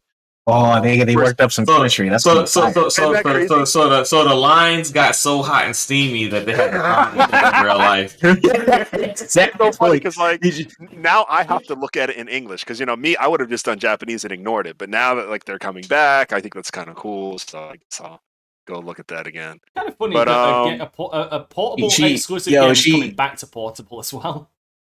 I know, isn't that crazy? And here's the other thing I gotta say. This is kind of my hot take. I didn't really enjoy the combat in this game when it came out on PSP. Why? Because there was one button to attack. For me, it just wasn't like that engaging. I really do like the story leading up. Like the story's great, the visuals were great, Zack's attitude and his different abilities was really cool. It's just the combat turned me off way back then. So I'm not. It's even worse if he had the Genji glove too. It's even worse. Yeah, that's right. I forgot about that. You get the Genji glove and you get that headbutt move. It's literally just one punch. It's one punch me in the game. I totally forgot about that. I heard the same thing, Kofi. And to your point, at least from a couple of people I was saying, it seemed as though the battle system got a little better. Yeah, because when people were saying, echoed what you were saying, it just felt like a slog. Like you didn't want to get into battles because it just felt like a nightmare process. Yeah. So I'm just glad it's not a remaster. And this is also coming out December this year. Yeah, December 13th, I want to say. Oh, well, I think it was December 12th, actually. Yeah, I'm glad it's not a full-on remaster. I'm glad that they actually took the time to remake the entire damn thing. Yeah, they milking this motherfucker. They milking this motherfucking franchise. I mean, it's not a Final Fantasy VII remake, but it's they did it justice. Yeah, the scenes are almost one to one. I saw the scene of Sephiroth taking out Ifrit, and it looks the same, but it looks great. We talked about this on the show that you weren't here for, Kofi. Do you think they're going to pull a Final Fantasy VII remake with Reunion? Wait, I don't understand the question. Right, okay. Yeah, I don't understand so we had this conversation when we were speculating about Reunion, or when a Reunion got announced, and we were like, with Final Fantasy VII Remake, it's not really a remake, it's a reimagining, it's a retelling of the story with different events. And I was like, what would make sense is if with Final Fantasy VII Reunion, this was before Reunion got announced. Now I know what you're saying. This is actually before Reunion got announced, actually. I said what would make sense is if because we're getting a different story and we don't know if Zack is still alive, given the fact that what happens at the end of Final Fantasy VII Remake, if they remade Final Fantasy VII Crisis Core and did it and changed the story to make it where Zack is alive and maybe some different things happen. Great question. That's a really good question. To make it lead into Final Fantasy VII Remake. I don't think that will happen because the Zack that we're interacting with seems from a different timeline, almost like a parallel universe than the Zack that died. But that's the point, because like it would be a different Zack if it's leading into the events of Final Fantasy VII Remake. So then they would. I think it's gonna add like some cutscenes. Me too. Maybe explain that. Me too. So exactly that. The ending might be a little bit different. Right. It may be a little bit longer, a little bit more. That really actually lead into it, but. Because I remember it was pretty definitive that Zack was shot down in Crisis. Yeah, he was shot to hell. Yeah. At the end of Crisis, it was definitive, but we don't know about Reunion if it's going to be the case. Right, I agree. They might make it a little more controversial. Yeah, like they might change it and say no. Like it might be one of those. You know what? They might pull a fucking God of War. They might pull a God of War 3 where it looks like Zack got riddled by bullets, but then after the credits, there's a fucking pan down to where he's meant to be and his body's gone. Right. Right. That would not make sense with Zack because he was literally destroyed. But again, you've got to think of it from the perspective of he wasn't destroyed. I mean, he was absolutely riddled with bullets, dude. But what I'm saying is you've got to look because at the end, he was actually alive after fighting all those soldiers. The Turks they walked up. They walked up on him and they made sure they shot him in the head a couple times. Yeah, like nothing a Phoenix Down can't fix. That's my whole point, bro. You can survive getting a building dropped on you. You can survive getting a fucking dragon shooting you from space, but a bullet takes you out. Get the fuck out of here. Well, they double tapped them. They double tapped. Eric don't mean shit. I know Eric says hi. I'm like, okay, she survives all this shit. She can survive fucking summons and bosses beating the shit out of her. But she gets stabbed in the back and nobody can heal her at all. There's some sort of something inside of on Sephiroth's blade that makes you get sliced. It's incurable. Yeah, it's katana. Not even remedy. It's because the healing items only heal you from being knocked out. They don't heal you from death. Yeah, you know what it is? It's Katana's blade from the DC universe. Like you get cut by that, it steals your soul. You're dead. Ain't no coming back. But no, my point is reunions might be. Because, it's still up in the air if Zack is still alive, given the fact of the end of Final Fantasy VII Remake. But my point is maybe Final Fantasy VII Reunion is the lead into why we saw that cutscene at the end. Maybe because Zack isn't dead. Yeah. Maybe there is some significant changes because there were significant changes in Final Fantasy VII Remake. I don't feel like they're going to do a one-to-one remake for the simple reason... not even just a one-to-one remake, a remake with... one or two new cutscenes. The reason I don't feel that is because they want this to sell. They need these games to sell, so they need something to hook people in and say, buy this because it's not what you think. But it is going to sell. I bought that game 3 times. Every time I got a PSP, I bought that damn game. I'm talking about the remake. I'm thinking I'm saying it from the perspective of people who've already played 7 Remake and don't want to buy it again because they know exactly how the story's going to go. I want a standalone Zack game sometime down the road or something like that. I get what you're saying, but I understand speculation. But as far as Zack living in Crisis Core Reunion, I don't think it will happen. And the reason that I don't think it'll happen is because Zack being alive was a result of Cloud and them beating Fate. It wasn't so. And my point is what if that's the ripple effect? Because as they turn around and say, Fate and Time, there's always a ripple effect with that. What if that has a ripple effect into past events with Reunion? Well, it wouldn't make like him dying and then him being alive. You got to show that he died for it to be why is he alive in Remake? The same way that Biggs and Jesse But they've got to. Then we saw Biggs actually alive. Yeah, but they've got to. They showed both. That's what Dante's saying. They might show both. Okay, Zach gets shot to death, yada yada, double tapped, but then they might show an attachment in timeline to Rebirth. I don't think they would do, because they already showed it in a remake, so you're not going to show them like live twice. But the problem is then you're leaving that open. You're like, oh my god, what? Zach's alive? Wait, what? Wait, I want to know what happens. Here's Crisis Core reunion. Oh, I've got to get this because maybe this is going to explain why Zach was shown in that end cutscene. Oh, it's just a remake. What the fuck? Why did I buy this if it's just a fucking remake with 1 or 2 cutscenes that are inconsequential? Well, the people who are buying it didn't play. I mean, they're assuming that most of the people who bought it didn't play it originally, and they don't know that Zach died. Oh, like a lot of people. I think you're overselling. I think you're overselling the fact that you have to think about how much the PSP sold overall, and really think how many people actually played this game. A lot of people don't know that. A lot of new people that played, Final Fantasy don't know Zach died. A lot of people, if you go on Twitter, a lot of people didn't know who Zach was. Exactly. That's a new generation. That's like people who don't know any better. That's and there's a lot of them. Probably takes a lot of them. I didn't play. Also, I'd just like to point out that Final Fantasy VII, Crisis Core Final Fantasy VII came out for the PS4 as well. No, Crisis Core was only on PlayStation PSP. It was never on PS4, dude. I read that wrong. That was on me. I'll admit fault. I read that wrong. Because I was thinking of a different version.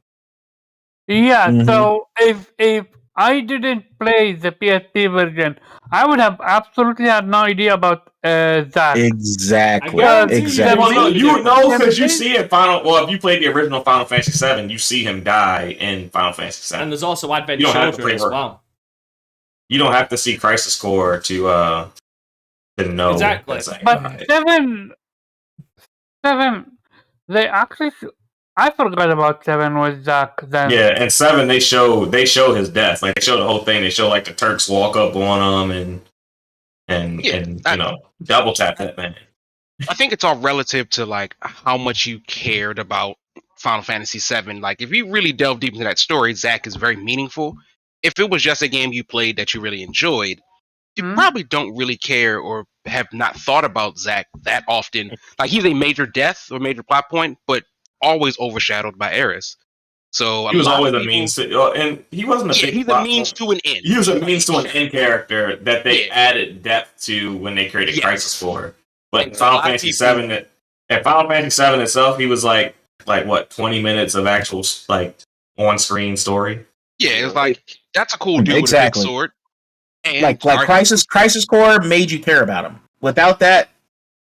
Yeah, he's just he was just some dude. He's just somebody who died. With Zach. That's it. To me, what makes him any different than Dying? Another major character. Gave him a I think Dying was bigger in Final Fantasy VII. I think Dying was bigger than Zach. Also, I agree. Also, Zach had the love interest with Aerith, and that wasn't really that wasn't really like dove into in the original Final Fantasy VII. But it was in Crisis Core, and it added that depth to Zach and also Aerith in contrast. So I'm excited for Crisis Core because I know for sure I wanna try to beat that optional boss. Like a lot of stuff that you find out about characters in Final Fantasy VII is because you did the extra work to find out about them, not because they were like part of the main story, like plotline. Oh yeah, you had to go to Gungaga and you had to go to Zach's house to like really like get the scope that Aerith and had feelings for him and stuff like that. That's true. Who Vincent is alone is enough context. Like. There is literally information before. We need to move on because we've been live for now an hour and a half and we're not even off the first goddamn topic. So, like, quickly. What the fuck are you guys doing? I know. It's not even me this time. This isn't even me this time. But Jubei, now you kind of went down a rabbit hole with Last of Us. Yeah, Last I blame Omar for that. I blame Omar for that because he just kept defending shit. No. You all share the blame. You could have walked away at any time. You decided to. But no, I needed to teach the man a lesson. Omar needs to learn when he's wrong. You also talked about what's called Kate for 30 minutes. So there's also that wasn't even that long. Anyway, so moving on to the state of play. This was the one I was. Before you do so, they did announce Atelier Ryza 3 for what's called at Nintendo Direct, which is also a great thing. They announced what? They announced what?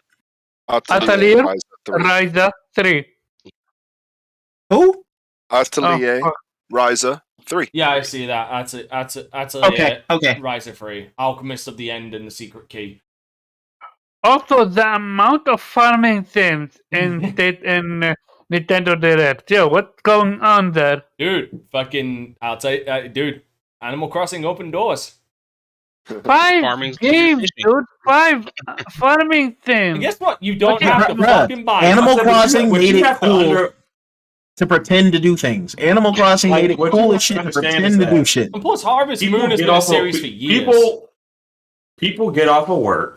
And when they come home, they don't want to play things that are complex. They want to do mundane things. That's why Lawnmower Simulator. What are your plans? What the fuck? And I'm only counting 3 here. I'm only counting 3.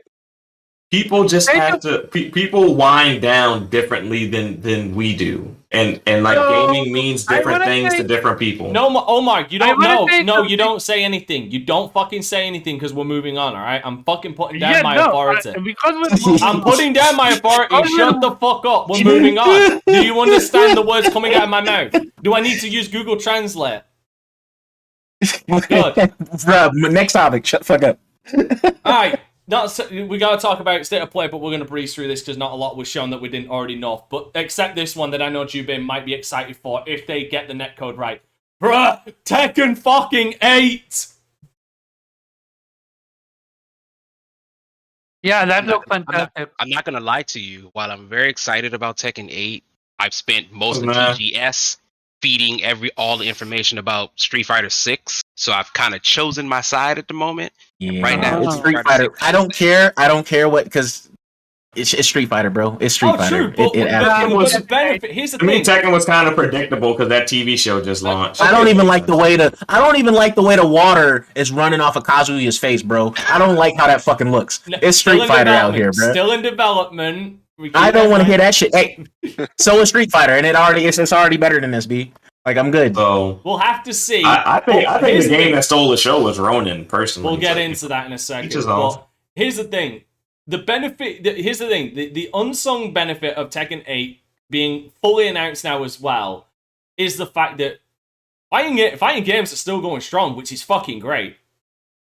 Did you expect anything different? All we need is Soul Calibur. It's we Soul will Calibur, be back in the golden age of fighting. You're right. You are right. Actually, not quite. We need a versus. We need a versus game that's actually good. Not fighters. We need a versus game. Capcom versus Marvel versus Capcom live. You can't have the brand, the fighting. Hold up. Be birthed I got a question. You had DOA 6. Yeah, we had DOA 6. Is it a next gen game? It's a plastic game. Wheelchair edition. That's what I'm saying. We can't say we're in the golden era if Dead or Alive and Soul Calibur ain't in the. You're right. Okay, Zero. I have a question. And you need a new Mortal Kombat. Be quick about it. No, we don't need. No, we don't. No, Mortal Kombat is really great. Like the one that's out is great. No, it's not. You need a next gen patch or something. Need next gen. Zero, does Arc System make Blaze Blue? Yes, that's that. Yes, yeah. Yes, they do. I want a Guilty Gear versus Blaze Blue. I'll take that. Like that'll be. I'll throw you another one. I'll take that. I will throw you another one because I need to quickly find out if they're the ones who made this. We just need those boob physics from Dead or Alive. Hold on, give me a minute. Or just have Arc. Just have Arc System. Just have Arc Sys literally remake Marvel vs. Capcom. I'll give you another one. You know what we need? Capcom vs. SNK 3. No. Hear me out. You know what? You know what would sell units that honestly and predictable as shit, but it fits with what they've done previously that would sell units and honestly I see would be good. We need a fucking Persona 5 Ultimax. Because that Persona 4 Ultimax, which was a great fighting game, was Arc Systems as well. Was it? Am I the only one Yeah, that wants a bloody roar? Oh no, I want Bloody Roar.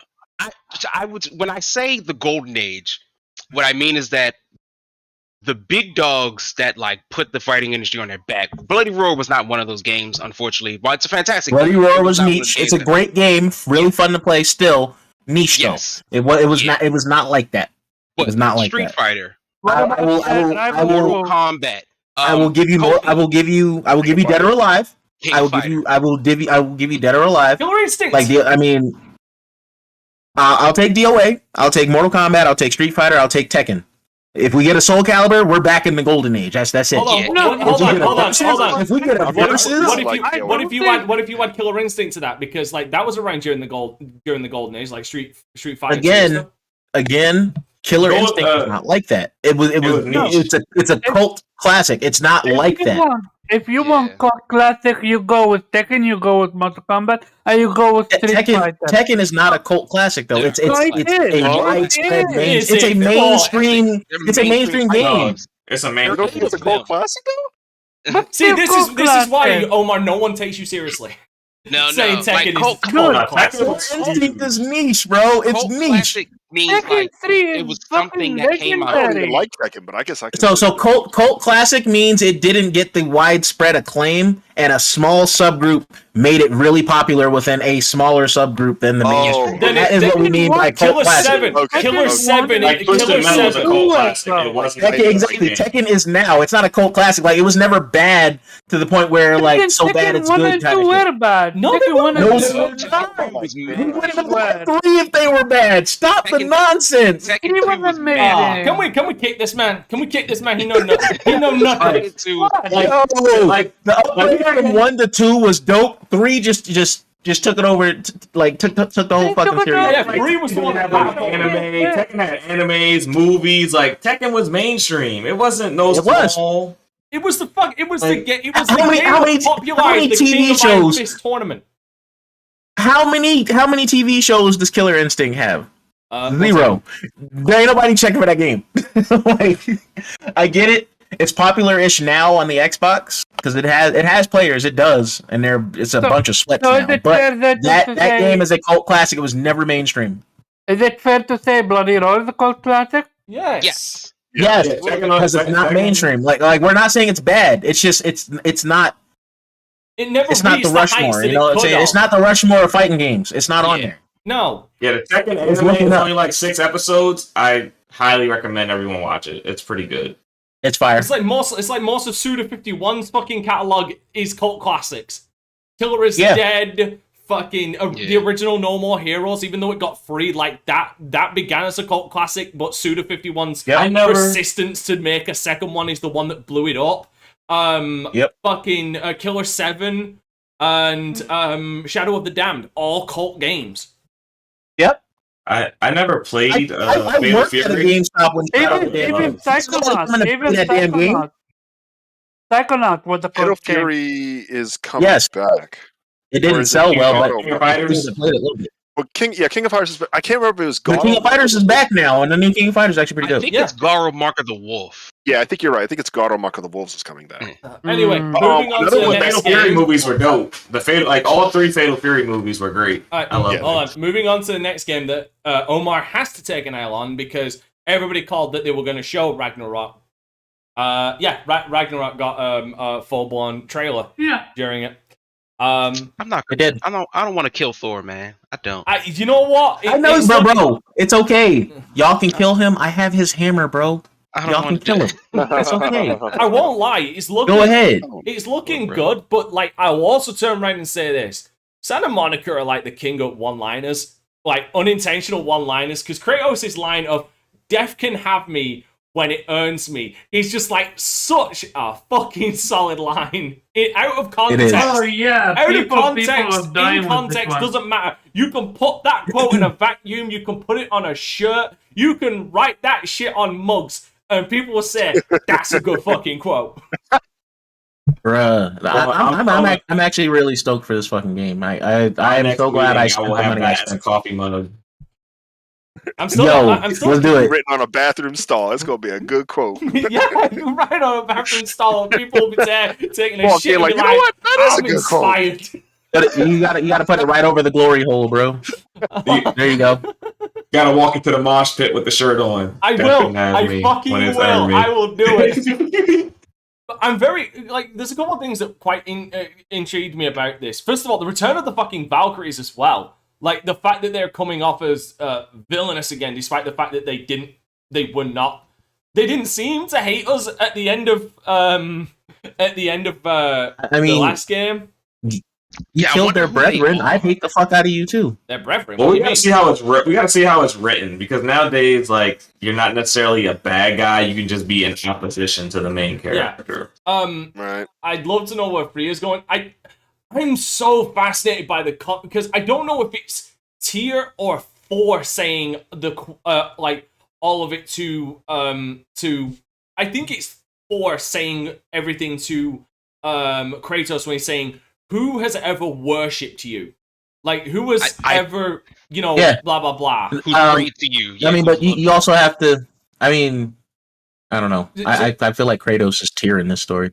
Like, here's the thing. I'd like to imagine that, like, for me, my gut says that it's Thor saying that to him, but I really want it to be Tyr saying that to Kratos, only because it would be good. It'd be in character for Tyr, who is a god of war, but he's a god of war that spread knowledge, and war was his last resort.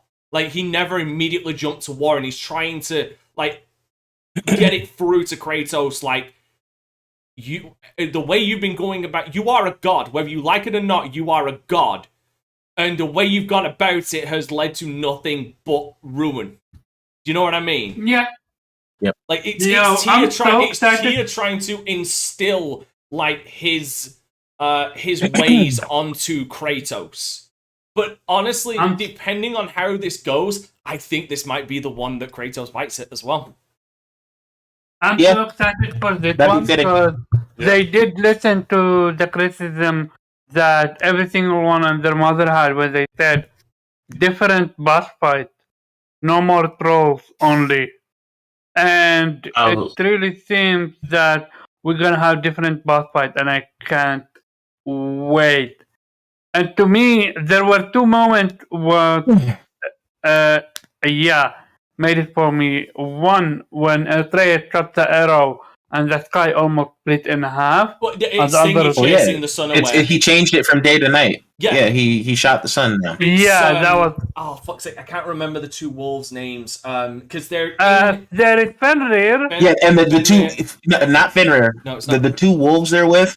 They're wolves that want to eat the sun and the moon, and they're constantly chasing it. Yeah, that's okay. That's Fenrir is totally different, but it's another set of wolves. There is that one, and there is also when you clash with Thor. Like, I can't wait. But yes, Skull and Hati. Skull and Hati, the gods. Hold on, because I'm knowledgeable about this because I love my Norse mythology. They are the wolves that chase the sun and the moon, and it is said once they finally catch up to the sun, the moon, and devour them, Ragnarok will begin. They are and then they prophesize either them or their dad, because those are Fenrir's children. One of them is going to eat the sun. No, that's wait, hold on. Yeah, it is, because Fenrir is I believe, if I remember correctly, he's Loki's son. He's Loki's son. Loki's son, yes. There is a rumor that this whole event, as is Jormungandr, the World Serpent. Yep. That's his son as well. There is a rumor that this whole trailer is early on in the game, which actually, especially that clash between Kratos and what's his name, Thor. That needs to be the beginning of the game. That needs to be the beginning of the fucking game for me. Yeah, because you gotta look at how early we met. What's his name? Baldur. Baldur. Like, And also, like he was pretty much like an hour into the fucking game. No.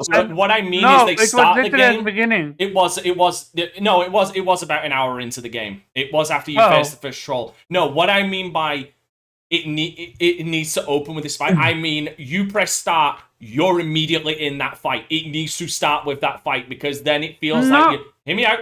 Because the way that God of War ended, with the fact that he shows up, you see the hammer and shit. Like, he's like, "What's up?" It needs to start there.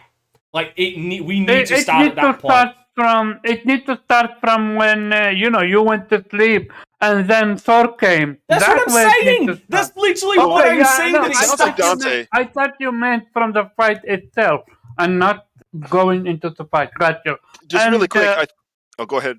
Go ahead. No, I was just going to say, Dante, it sounds like what you're expecting, which I'm not saying is unreasonable, is the transition like between God of War 2 and 3. If I can remember, 2, Kratos was going up to fight the Titans. And as we all know, 3's opening is just amazing. I mean, he's water horse, fighting up and shit. That was one of the best openings ever. I'm just like, what is going on? But this is amazing. That's what I want. That's what I want. I want that smooth transition from what was in the end of 2, where he's on the shoulder of Gaia, going up Mount Olympus with the rest of the Titans. Then 3 opens up exactly where 2 left off. Right, Ragnarok needs to begin with where you see Kratos there, laid in bed, sleeping. You press that start button. Suddenly, a fucking thunderstorm hits, starts ripping apart his house, and he goes out that front door. Who are you? And then you see the hammer. Fight. That's how it needs to start. That's the only way you could fucking start that game out on a bang that would make sense. As he pulled up, he said, "I'm on your block sipping tea." He was outside. Like, him and his return. He was already there. Like, what are they gonna do? Like, let me do some weird flashback of how we got to this that point. would be dumb. I definitely want that. That to me would be fucking dumb. Which is why it needs to start there. It needs to start hot and heavy. It needs to be jarring and heavy, like right there. Just noob crush him. Put a that fucking trailer broke the internet. What's up? That trailer broke the internet. That was fun. I had a blast with it. I still haven't seen it. Oh, I don't recommend you to watch it because they spoil a few things. Yeah, exactly. I'm just going to completely dark out on that and get it when it launches. Oh, is this the... oh, shit. Oh, crap. I was wrong. What? I was so wrong about something. Don't share that... What? Don't share that information. Let's stay in the dark. No. I'm on about something else. I'm on about our next topic, like a Dragon Ishii. Go ahead. Like, I've been telling people... yeah! Here's the thing. I've been telling people... Oh, no, there's already been a Yakuza game set in feudal Japan. I've been saying, one already existed. And I was then looking at it, I'm like, oh, wait, no, this isn't. They just remade it like... there was another one. There was another one before Yakuza Ishin called Yakuza Kenzan. No, this is a remake of that. No. This is a remake of Ishin, but there's another samurai game on PS3 called Kenzan. No, the one that I was referring to is this. This is the original version of this is the one that I was referring to, which is basically I think it's just a retelling. It's a feudal Japan retelling of Yakuza 1. Yeah. By the way, what I want to say, I'm so excited for Project Eve. I'm capping this. Or Stellar. Okay, go ahead. No, I'm just saying, like, I'm capping this fucking game, like, immediately. I'm capping this.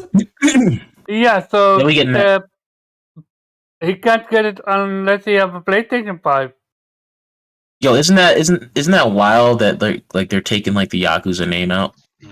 I think it's so interesting. Not entirely. So no, they said they're not. It's gonna be like a dragon. Like, that's what. Let me explain why. Let me explain why that's kind of a lie. So, Kofi, Mr. Japanese man, correct me if I'm wrong, but isn't the Japanese name translated to like a dragon? It is. So they're effectively just using the actual name for it. Oh, yeah, so I know, but the point still stands. It's like the word Yakuza won't be there. Oh no, but the title of the game is Yakuza or Yakuza like a dragon.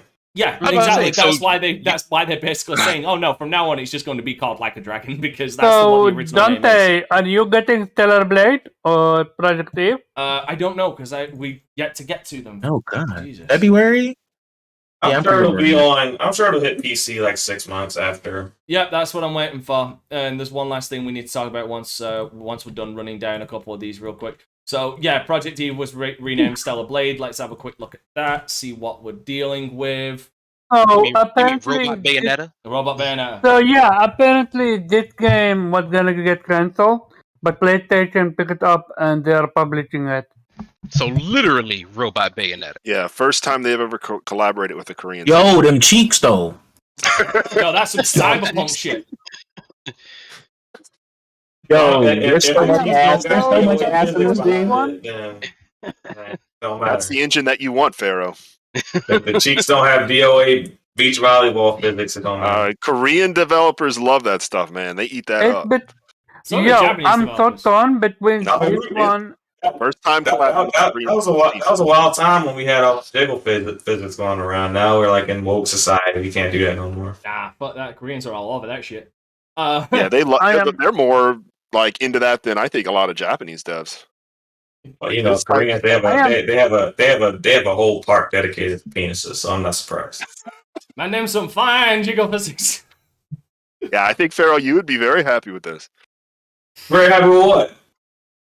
The physics in this engine. Jiggle physics. Oh, okay. What the fuck is bounds? For a second, I was talking about the park. I was like, look at this. Yo, look at this chick's titties. Like I've heard of jiggle physics, then vibration physics. They're vibrating into the next. They're vibrating with the speed force. Jesus. Hey, yo, you know that adds a full point to your meta score. They fucking sure do. You know, Famitsu will rate it well. So a 7 becomes an 8, an 8 becomes a 9. Like, look, we just getting all these ass shots, bro. This game's about to be lit. I mean, all this considered, it does actually look like a pretty fun and interesting game. Yeah, it does. It does. Yeah. I like the boss variety. We were captivated by the stunning visuals. I was talking to Kofi, I think this weekend, or like the guys who make Yakuza or Like a Dragon are slowly becoming one of my favorite developers, only because like they just seem to be having fun. Like, yeah, most of the Yakuza series is pure nonsense. Oh, great, it is. They're telling a story in the. They're having a fairly serious story too, a compelling about, like, story. Redemption and like around redemption and laws and with honor, but like. I can, like, you know, and Like a Dragon, like, one of my teammates is a homeless guy. That's just what he is. Number is so cool to me. I just think he's such a good character. Or like one of my jobs can be an idol, and it's just like when I look at, and no shot to Stellar Blade. I hope Stellar Blade has a console a exclusive. It's coming to PC. It's a console exclusive. Yeah, so it'll probably be PC day one. Yeah. I hope it has some humor in it. Like Bayonetta's chock full of it, but like I hope it has some humor and it isn't just very serious cyborg girl fights very serious cyborg robots. No, because these designs are biomechanical. They're not cyborg. They're not just cyborgs. They're biomechanical monstrosities, which is what I appreciate. Because that's actually what was in the original trailer that was shown for Project Eve that I liked.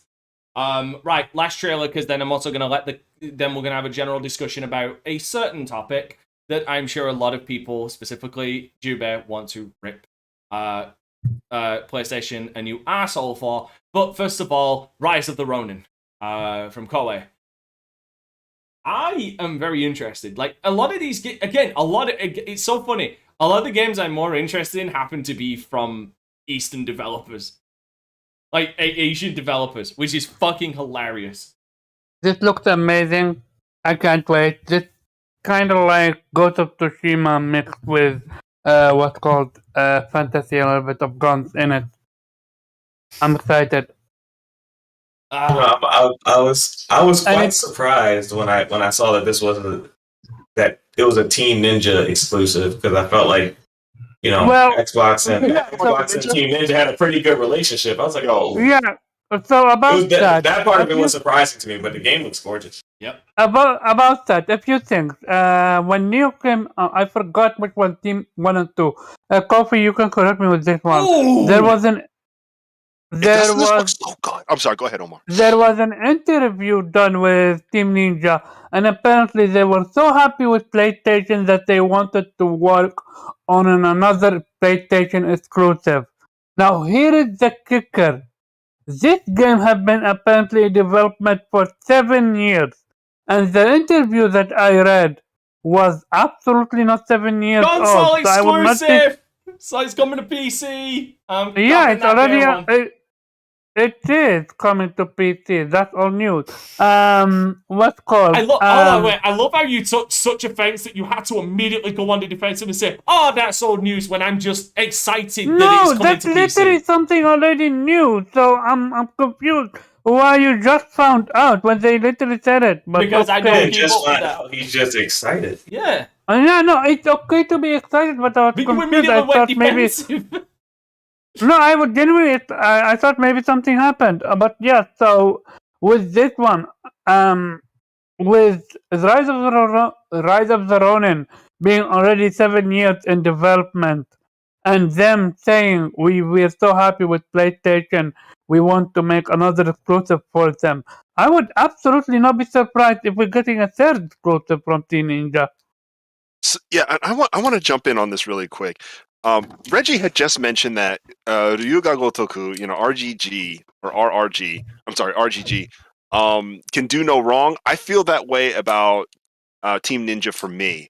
I mean, I usually really love DOA. I will be honest, DOA 6 launching with no multiplayer, like day and date, was really annoying, and it kind It was corny. Yeah, it was just corny as like, fuck. and I love the game. It's just like, how do you launch it? Anyway, that's not what I'm talking about. Neo 2, love it to death. And then when Wolong got announced, and I was like, what is this? And then it's coming to Game Pass, and then I played the demo, and I really liked the demo. And I'm like, this is amazing. Of course, then we had Final Fantasy Strange Paradise, which I know it didn't sell well, wasn't that well reviewed, but like to me the gameplay was great. So I'm like, okay. And then in the midst, even before Wolong and Stranger in Paradise was known, like Omar said, there was an interview in Famitsu right when Neo 2's DLC came out about what they're working on. And yeah, they said that they were working on something with PlayStation in this interview, but like, to me, there was so much they were releasing, I kind of lost track because I was like, oh, was Wolong the exclusive? Was Stranger in Paradise going to be exclusive?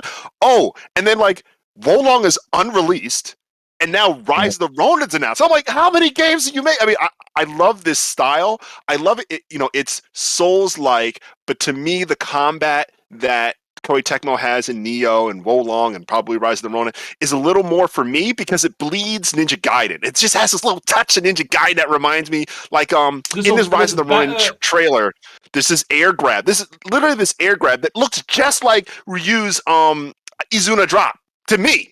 Maybe that's just me, but like just some of the camera angles, I'm like, ooh, I just get my little Ninja Gaiden in my Neo. That's what this looked like, and a little more open world. And I'm so happy about that. And I know that might make Dante feel a certain way because I think maybe Dante, you're a little more Souls into more. And I'm not hating on Elden Ring and all that stuff. I just like my crazy, overly technical combat that they're going in. But I also want to touch on something else. Hold on. Let me just quickly field this. I'm in agreement with you. I'm actually in agreement with you. That's a problem that I've had you weren't here when I specifically said this. But that was one of my problems with Elden Ring, is the fluidity of the combat and the fluidity of comboing in that game is not as fluid as Sekiro, because Sekiro was very fluid in its combat and its countering and its use of the tools, the prosthetic tools. The Elden Ring's combat actually felt like kind of a step back in that regard. I always prefer, like in games like that, I always prefer a fluidity to combat and combos, which started with Bloodborne with the fact that you could combo attacks and then immediately change the arm to like the cleaver blade. The big one, you could start attacking with it and then switch it into the long version, attack with that and then switch it back. It all felt fluid in the motion, which Elden Ring, Dark Souls 1, 2, and 3 didn't really fucking have. So that's one thing I actually liked about Neo, is the fact that there's a fluidity to the combat. Yeah. Dante, would you say that that's intentional though? With Elden Ring, I'd say so. I would say yes, it's intentional. Which is hold fine. on. I would say it's intentional. The problem is they showed that they could do it better and scale it to where they could have that fluidity with Sekiro, but with Elden Ring they decided to go back instead of, sticking with that and adding more onto it. Well, I mean, I always look at it as in Sekiro, you not wearing no clunky ass armor, bro. It's just not a thing. You don't need to wear clunky ass armor in Elden Ring either. I know you don't, but it's anticipated you have some kind of armor. No, even with big giant swords, you can't easily, like, for example, I can't easily go for 3 swipes with light attacks with a big giant sword and then transition that into like a big like 360 sweep. Do you know what I mean? Like, there's no easy fluidity. Even if I'm big and heavy, like, I should be able to go 1, 2, 3, then into a heavy. There's none of that. I just think it's a different type of game, B. It's a different type of game. Anyway, Kofi, continue, please. Any game with a stamina meter, bro. It's like that. And last thing I just wanted to say, and I don't have any evidence of this. I'm trying to find some post evidence of this, because to me the rapidness that Koei Tecmo is releasing these games, which I will say, like, obviously, like, Wolong is basically Neo 2. The one compliment I'm going to give to Wolong is the map I played in the demo, and I think Omar could speak to this. The verticality that they added to the jumping, they could have just made it a gimmick, right? Like, let's say every stage has like one jumping puzzle, but literally this map, I'm talking about Wolong. Like, yeah. They could have just made jumping a gimmick. There is so much verticality going on. Like, you could miss so much now that you could just jump anywhere. And I like the enemies now jump up and chase you a lot more thoroughly than in Neo. It's they did a good job. Like, yes, it's basically Neo, because like they have the same thing where they have like the spirit attack and you have to hit circle to like counter the spirit. It's the same part. But still, that extra verticality just makes the map so much more interesting. Not only the extra verticality, but also the fact that enemies now jump and chase you. That adds a lot, and I repeat, a lot more layer to it. Furthermore, there is numbers on the enemy, so you know which one is high-level enemy, which one isn't. And they also have paired them with each other, which it's not easy. And also, if you kill the big guy, with the one with level 6 or 7 or 8, you get some good loot out of it. But he is standalone. And also, dropping and hitting an enemy, you almost one-shot them if you're doing well. So there is genuinely a risk versus reward. The only thing we need to understand is how to kill that tiger, because apparently it gets harder after the tiger. But I also heard the final boss is easy. But we will see. And I like, well, I guess the last thing I want to say is I feel like the Omega Force team, who is a smaller team inside of Koei Tecmo that usually does the Dynasty Warriors, Samurai Warriors games, I feel like they are helping with this game, because I'm just trying to wrap my head around them getting up like basically one game a year, and I guess the mechanics are so similar, so I guess that maybe I'm wrong. I think it feels like how what's called Insomniac did with Spider-Man, Miles Morales, and the Ratchet and Clank. Yeah. But I have a question for you, Kofi. Were you not surprised when you saw PlayStation Interactive Entertainment when it comes to what's called the Rise of the Ronin? Oh, I was completely like, I honestly didn't understand. I was like, this looks like Wolong. Like, I'm looking, I'm like, is this Wolong? Yeah. And then when the title came out, I'm like, what? They're making another game? And that game doesn't come out this year. I mean, it comes in 2 years. So, completely. So, Rise of the Ronin is actually published by PlayStation, which begs the question, why would PlayStation publish a game when they have Koei Tecmo? You mean like when they already published it themselves? Yeah, precisely. Like, when have PlayStation ever covered for a game? Like, even if it's exclusive, they never did it with Square Enix. Well, what about Neo? Isn't Neo in the same situation?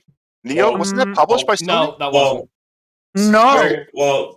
Square is continual payments to maintain exclusivity over time. So they're like always negotiating with Square for more payments. Hold on, Neo was published by Sony. Sony, yeah. So this is like an ongoing thing. Okay. So basically, Sony is paying for publishing rights so they can control the distribution of the game. Not necessarily. Yes. No, hold on. Let me Come on, explain. B. Hold on. Let me explain why it doesn't initially seem that way, because it seems like Koei Tecmo seem to predominantly publish in Japan, not worldwide. So they always partner with somebody else to get the games out, out in different countries worldwide instead of. So who is publishing Wolong for then? example, hold on. For example, Koei Tecmo, I believe, published because they've got credit for it. They published, IP. I said IP collaboration, but like. Let me have a look. I'm trying to find it. There is a Koei Tecmo America. They do have an American branch, but you're right, Dante. You're still right. They predominantly seem to only publish. Yeah, because the Ninja Gaiden series, majority of that was when it's worldwide is handled by Nintendo, Sega, Microsoft, but Koei Tecmo seem to work predominantly inside of Japan. So, do you think Wolong gonna be published by Microsoft then? Possibly. Apparently, it's being published by Koei Tecmo America. Let me have a look. I think. I mean, but you asked why Sony would do it, and I'm saying Sony's incentive is to control distribution of title if they believe in the title. Give me a minute. Let me see. Let me look. What were you saying, Pharaoh? Say that again, Pharaoh. I'm sorry. I was saying that Omar was asking why would Sony publish it, and I said Sony would publish it so they would have control over its distribution. And I think that they've been helping with some sort of quality with release. I mean, that's just me assuming. I don't have any evidence of that. But if this is something that was 7 years in development, I think that it's a possibility that Sony might have been helping. I mean, it's the same thing with what was it? Death Stranding and what was the other game? Death Stranding's a little more internal. No, Death Stranding. But they publish it so they control the distribution of it. Death Stranding PlayStation literally owns the IP. And also, if they control publishing rights, why didn't they publish it on PC? Because they didn't. That was 505 games. Yeah, Microsoft literally went what's called 343 for no, not 343. I forgot what's called. Can I have a take on this? No, go ahead. I prefer your take on this. Go ahead. Really quick. This is my opinion. In my opinion, when Kojima came to Sony in the fiasco of Konami and wanted to make his own game, PlayStation wanted the IP, but I think they also wanted Kojima to have the flexibility to release it elsewhere, to make sure he had the funds to have his studio, make sure it's fully stood up, and have funding to go into the next decade, let's say. So in that particular situation, they contracted it out so that 505 might have, not just 505, but some other publisher might have rights to take it to another platform in the future if Kojima really wanted to. That's just my thought. Also, I kind of wanted at the time. Sorry, go on. My apologies. I disagree with that, Kofi. With that, Kofi, because of the move that what happened. Because now the trending is on PC Game Pass. I think PlayStation will absolutely publish the second one for themselves, even on PC. I do agree with that. They are moving into PC publishing because they're now publishing their own stuff. But with that, it's more in a grey area of the fact that it wasn't a first-party studio that made it. But I'd just like to point out, just for the Koei Tecmo thing, like they don't publish worldwide. To give you context, I looked at one of their most well-known series, the Fatal Frame games. Yeah, so Fatal Frame 1, they only published in America and in North America and Japan. The rest of the world was handled by Wanador Edition and Microsoft Game Studio for the Xbox version. Fatal Frame 2 was was they did Japan and North America again, while the PAL version was done by Ubisoft. In the EU, Xbox version was done by Microsoft. They only did North America and Japan, where Europe was done by Take-Two Interactive. Jesus Christ, they're fucking whores. They're all over the place. Yeah. Wait, hold on. are we not Mask of the Lunar Eclipse was done by them, Nintendo, SPD, and Grasshopper Manufacturer. The 3DS version, Spirit Camp, the Cursed Mirror Memoir, they published themselves. Let me see. There's nothing for public. Yeah, Nintendo did Project Zero 2, which is another one. Oh, sorry, Nintendo did Cursed Memoir as well. And Maiden of the Black Water was done by Nintendo for the Wii U, and then Koei picked up after the fact. So yeah, like they've got a scattered history of if they can't release it worldwide themselves, they'll work with somebody else. Mm-hmm. Are we not getting a new Fatal, what's called?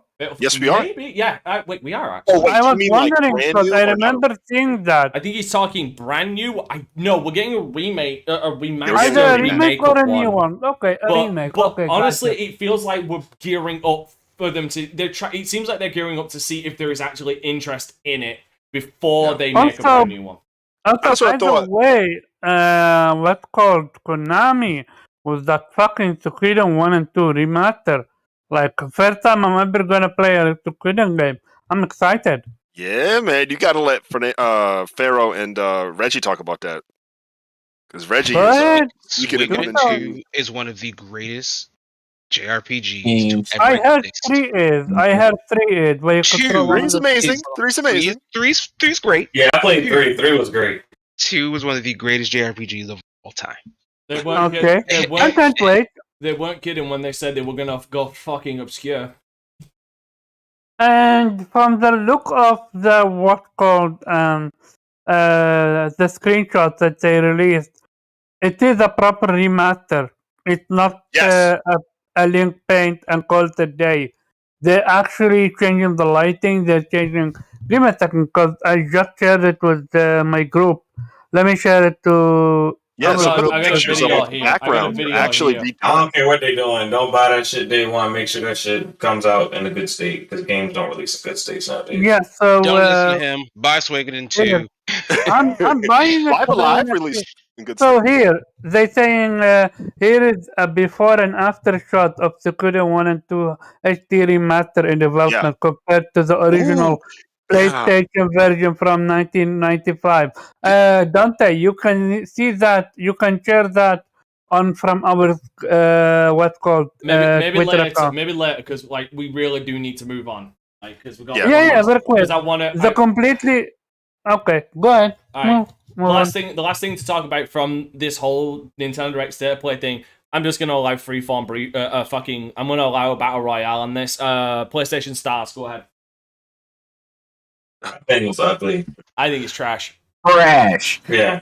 It's ugly. Trash. I was expecting a product that would compete with what Microsoft Rewards does. I know it's a little difficult because Microsoft is a lot bigger and they tie their rewards into a lot more things. But I'm still very much disappointed. And like basically you're only like earning rewards to buy NFTs. digital assets. So here's another weird thing. I am a member, and maybe Pharaoh, you are too. I am a member of Sony Rewards. And so, money I spend on the store does come back as gift cards, but it's like a completely non-advertised, showable thing. You have to go find it and figure out how to set all that up. This was not in Europe. This was USA only. Fuckers. And this, it's kind of cool that they're like, oh, maybe there's some. Okay, this is what I had read about what they're interested in is showing other people's profiles that you're looking through a friends list with. Wait, and hold you on. It's launching in America and Europe, by the way, Omar. Was it? It's launching in America and Europe. It's sorry. You were talking about the rewards thing that Kofi's talking about. Yeah, I was talking about the rewards from the original. Continue, Kofi. It's okay. No, it's okay. It's just like, it would be cool if like you could look at somebody's profile and say, oh, they may have done something significant to get like a PlayStation Pocket icon that displays with their profile, like really cool legacy items that are showing with your avatar. That's cool, but you need to kind of consolidate this with how you could get money back for spending money, because it's been happening for years. I literally just looked at mine since like 2017. It's been counting every purchase I make and gives me points back. But there's no like, why don't they ever talk about that? I don't know. It's weird. So it is what it is, I guess. PlayStation has an odd way of not pushing. Like they'll do these things to either compete or to have them with any other industry, but like doesn't seem to care about them at all. Like it is like someone went and asked, "Can we do this?" And they were like, "Yeah," but like don't get in my way. And so they got to go sit in the corner in the basement office and just like do their little thing, but like they can never make a big noise. The digital collectibles thing was really disappointing, and it might have been my specific approach to PlayStation memory cards, because I don't know if this is a universal thing for PlayStation, but one of the greatest things I used to love was looking at the little icons that would appear when you saved games on your PlayStation memory card, because they would all be different based on the game. Like Mega Man Legends was a little serve bot. Dynasty Warriors was one of the characters who would just like move around. Yep. Final Fantasy VII might have been like materia, or might have just been a picture. Like I feel like and Kofi mentioned it a little bit. What a sort of excellent way to sort of tie these kind of cool digital doodads, because that's all they are. They don't mean absolutely anything, to like what someone does. For an easy way to do this, and I don't particularly understand why, although I get it might be difficult. This should really be somehow tied into platinum trophies, so that if you platinum like a particularly popular or famous game, you get a little digital collectible for it as well. Because otherwise, what are we doing with this thing? Like, it's just here for nothing. I hope it fails. I genuinely hope it fails, because you have already the blueprint, which would be Game Pass, not Game Pass, Microsoft Reward System. If they don't, copy that, not copy that, because PlayStation has their own reward system. So go back to that. That's whole NFT bullshit. I'm not signed up for that.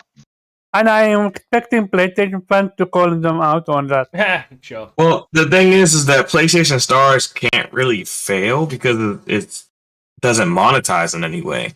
It just can like fail as in like people not using it. Not only not using it, you need to sign up for it. I signed up for it. So all I need to do I'm just saying it doesn't necessarily make money for them. It's not an income generator. Stream died. Give me a minute. We reconnected very quickly. I thought so, because you froze. Keep that shit in fucking Astrobot. Like, Astrobot was legendary. But this whole NFT bullshit, nah. I didn't sign up for that shit. Yeah, but not really NFTs without saying it's NFTs, bro. I think people. It's definitely not an NFT. It's not NFT, but it's just, icon. It's real close. It's some NFT, bro. It's not like the reward system. You can't take it anywhere you want with you. Like, you can't put it in your wallet. Yeah. It's not like the reward system that Microsoft has. That's what I have an issue with. That's my biggest issue with it. Alright. But I'm pretty sure, Dante, you want to talk about what's called PlayStation VR 2? No. We're going to save that for another time, because... what topic you want to cover about? The next topic that unfortunately we're not going to have as much time for as I wanted, thank you everybody, is honestly one of the biggest news stories to come out in the last couple of days. No, you were talking about ripping PlayStation a new asshole. Oh no, I was talking about PlayStation Stars. That's what I was talking about. Oh, okay. Then we're gonna go to GT. Another thing, but like then we're gonna go to GT6 then. GTA 6 leaks. Holy shit! How do you fundamentally fuck up so goddamn bad that you have 90 videos leak of the game that is still in the earliest of early fucking developments? Okay, so apparently the ones that did the hacking He is a famous person. No. Like, Here's the thing. No. I've heard... No. No, there's a reason I'm not taking any stock in what you're saying right now. Because in one place, I've heard that it's a former employee. In one aspect, I've heard what you said. In another one, I've heard that it's a 16-year-old that did it. Yeah, so there are two versions. The former employee is not it because they used the picture of an what's called what do you call him? A famous person. Sam Hyde. But the two that are right now are a group called Luminous or something like that, and the other and that group hacked Microsoft and other. So both group, either that or the 16 years old, have been involved in hacking big companies. So that shit is gonna happen. That's just a reality of things. Not necessarily, because, like, goddamn, like, they are a multi-billion-dollar company and they could not. Dude, a little kid hacked the Pentagon. All right, so okay, when y'all say hack, y'all act like they're like breaking through the firewall, and they're probably not breaking through any damn firewall. No, I never said that. They said they probably. I know, I'm just saying, but like when we talk about like. No, but you put words in my mouth. I never said that. No, I'm not talking about you specifically. I said we're acting as if like they're like breaking through the firewall and like stealing all this information. Like, it's probably a phishing attack, which is like I send you a little email, and someone, and you know, some idiot at the company clicks on the email, clicks on the link, and they give someone access. That would not fly with a fucking Pentagon. Like a 16 years old. Yes, it would. It would fly anywhere. It works. Social engineering. It is the most effective form of getting into someone's network. It is literally the most effective way. Truth. Kobe will tell you. Yeah. He's right. The biggest weakness is human weakness, not like the fucking Pentagon. Human weakness. It doesn't matter. The weakest link is the end user. It's not the network. And you also have to take into account, like, I think people get lost in the value of the organization, forgetting that, like, the Pentagon hosts a bunch of like high tier people, but they're also just secretaries, cafeteria workers, janitors. All of these people probably have emails that let them go in and out of the building who might just make a mistake.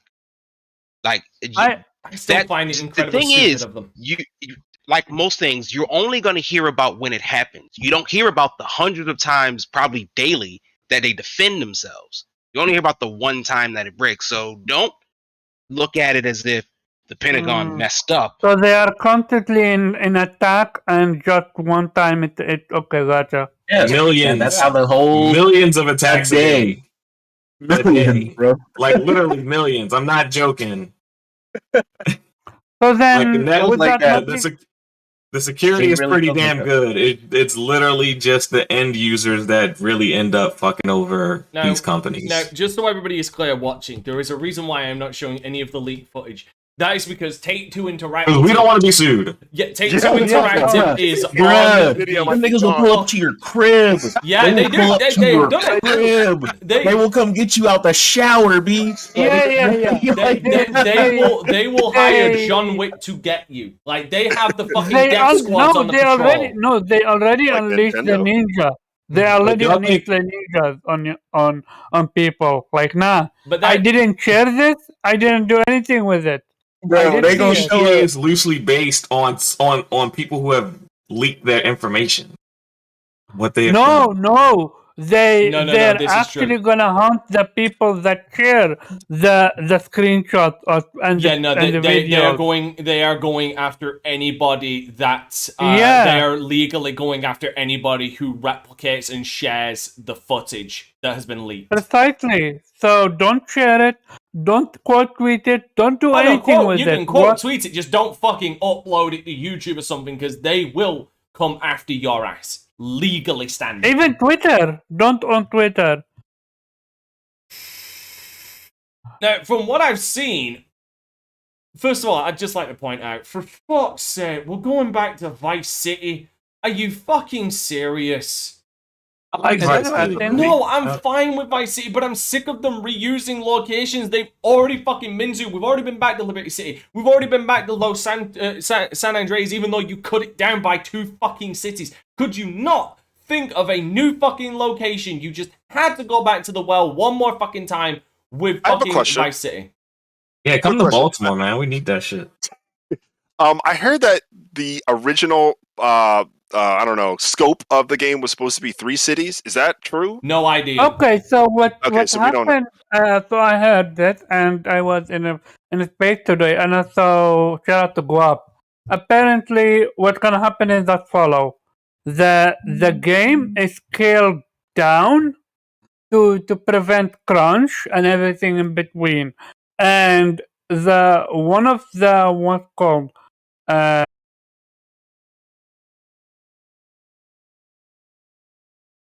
Oh, for God's sake. My apologies, ladies and gentlemen.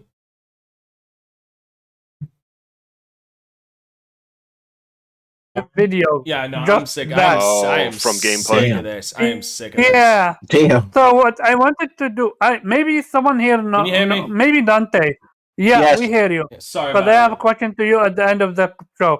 So what I was talking about with Grand Theft Auto. So 3 things. First of all, the game is scaled down in order to prevent crunch and all that jazz. Second of all, one of the big dude that worked at other GT games, he is gone because he used to be apparently the one that pushes for crunch and everything like that. And also, apparently, after the game is released, they're gonna then releasing the second and the third, what you call it, island, and then you can travel between them freely. Now, whether they're gonna be paid DLC or free DLC, I can't tell. Be paid. We don't work for free over here at Rockstar. I mean, we gonna make this money. I mean, they are changing. This is the next game you're gonna be playing for the next 25 years. We will see. We will see how it's going to be, but be prepared. Be prepared for the game to be genuinely scaled back. One thing they've already improved on, which I will give them full fucking credit for, they finally added the ability to switch camera angles from shoulder to shoulder. About fucking time. GTA 6 will be a 25-year game. Be ready. I am playing Valhalla, and Valhalla needs that. I swear I don't understand why companies don't allow you to switch from shoulder to shoulder. I don't know. But I just know that by the time GTA 7 comes out, I will have my AARP card. So Dante, what's going on with... Did you update your OBS? It's got nothing to do with OBS. It's my fucking shitty internet. Despite the fact that I'm getting so much more, it seems like my internet provider is just more in tune to fuck me at this point. That's why it keeps dying. Anyway, by the way, does anybody got anything else? Does anybody got anything else they need to add about this? Because I'd rather this had to be a quick topic, and I'd rather end it before I end up dropping my internet again because my fucking god. Agreed. It is because of Richard Branson. Fucking thinking it is. So, has anybody got anything else they want to mention about this this leak other than it's kind of fucking hilarious in a sense? I hope that don't get too discouraged. Yeah. One thing. People need to understand that this is an early build. People genuinely were comparing it to GTA 5 and Red Dead Redemption 2. I'm like, do you even know how game development works? Furthermore, exactly, it's fucking Rockstar, bro. I'm sorry. No. I'm not expecting a huge graphical leap. I do expect the game to be. No, you should. They are comparing. No, I'm saying I still think it's gonna be like a cross-gen type title. I don't know if it's gonna be. No, you guys are not understanding what I'm talking about. They're saying that the current footage that's out, they're comparing it to GTA 5 and Red Dead Redemption. Precisely, they are comparing an unfinished old build that's literally pre-alpha. They thinking that's what they are getting. Like they are that fucking dead. But Yeah, so I do think it's going to be a cross-gen title. they haven't announced that. But there I is don't there ex- is I'm just footage, telling you what I think. there is I'm just telling you what I footage think. there is footage of a PlayStation 4 desktop in one of Yeah, these no. videos. For that, apparently the what's called It's a PlayStation the 4. PlayStation It's a the PlayStation 4 play dev kit. the PlayStation 5 dev kit No, it's have a no. PlayStation. This is a PlayStation 4 dev kit. Because I heard the PlayStation 5 dev kit have a PlayStation 4 either UI or button prompt or what. Not button prompt. I forgot what it is. But apparently the PlayStation 5 uses that. Because I remember seeing other PlayStation 5 games that uses the PlayStation 4 UI. Still think it's going to be a cross-gen title. You're going to want to get as many users to buy the game as doubting possible. that. I'm going to doubt I don't that as well, know. because It's this kind of is- far into the gen now. It's kind of far into the gen now, and this is still probably like probably 2.5 years out from development. We don't know how long they've been working on this. So, I mean, I'm just thinking in 2 years, you probably have at most 125 I don't- million next-gen consoles and consumer games. Okay, GTA 5, did it come to what's called to PlayStation 3? Yeah. Yep. Yes. Then 6 is gonna Yep. come to PlayStation 4 then. Then they're gonna follow the same trend. Oh, sheesh. So how I come don't know, man. I hope not. Yeah, same. I hope not either. Nah, they're just gonna follow the trend. Like, just how I needed to accept it with the Atlas Persona situation, you need to accept it with the Rockstar GTA situation. It's all about that money, man. They're going to get that money. All about that. No, What thank my you. man Wayne I Brady need to say? accept it. Hey, you gonna be a cheater like Ray Ray? Wayne Brady say. You don't be Ray Get that Brady. money. Money.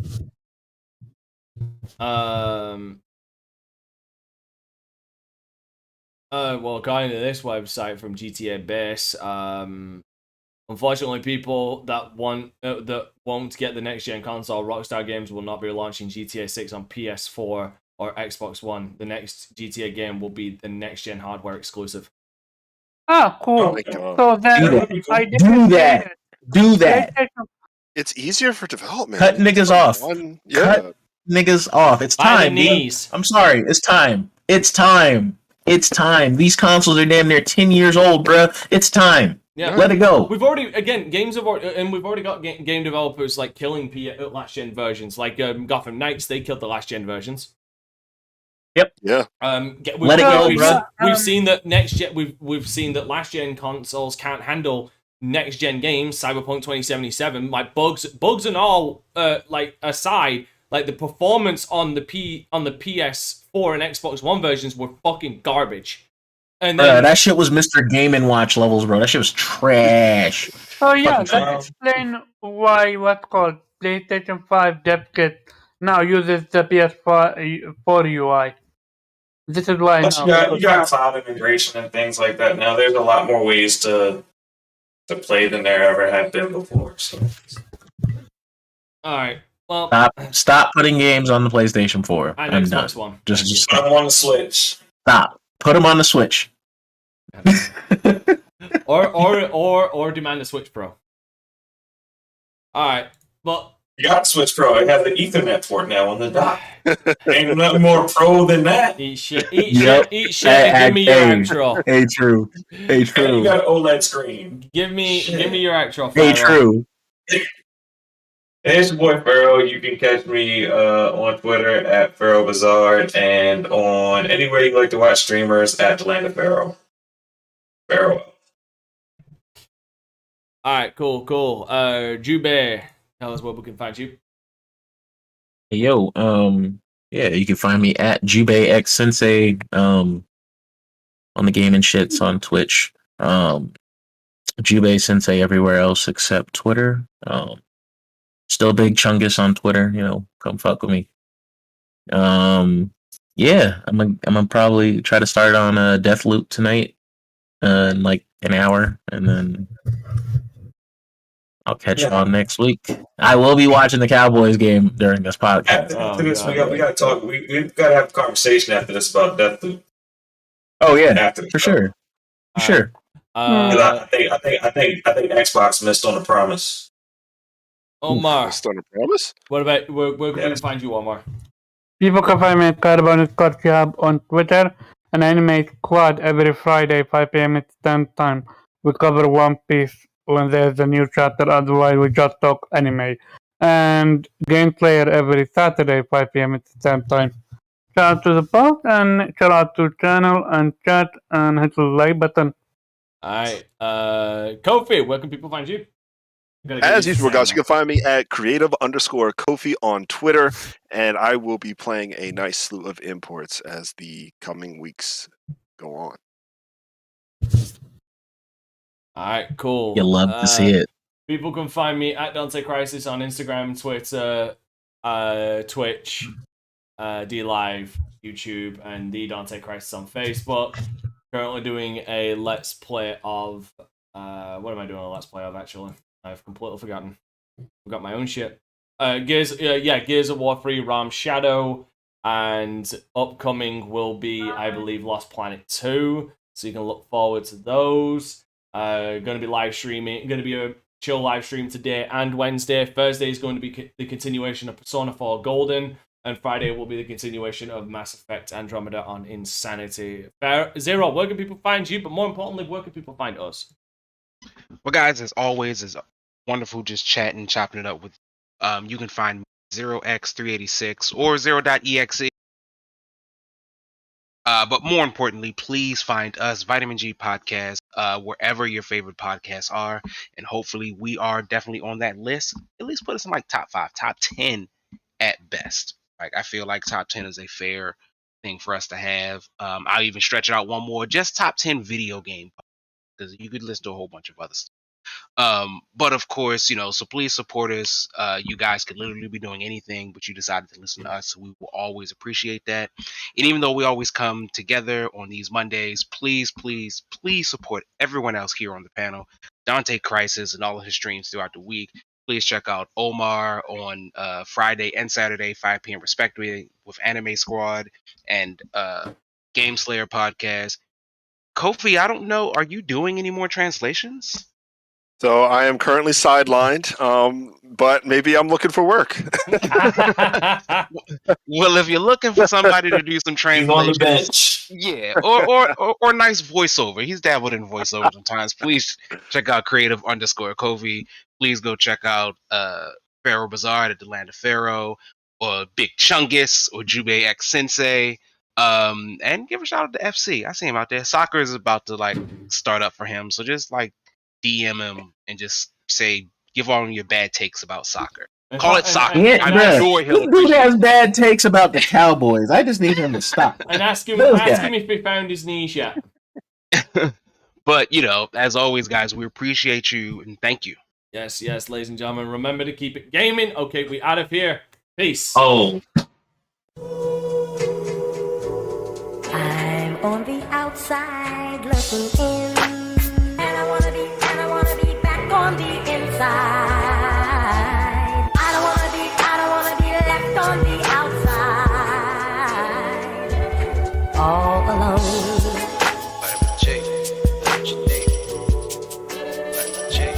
All alone.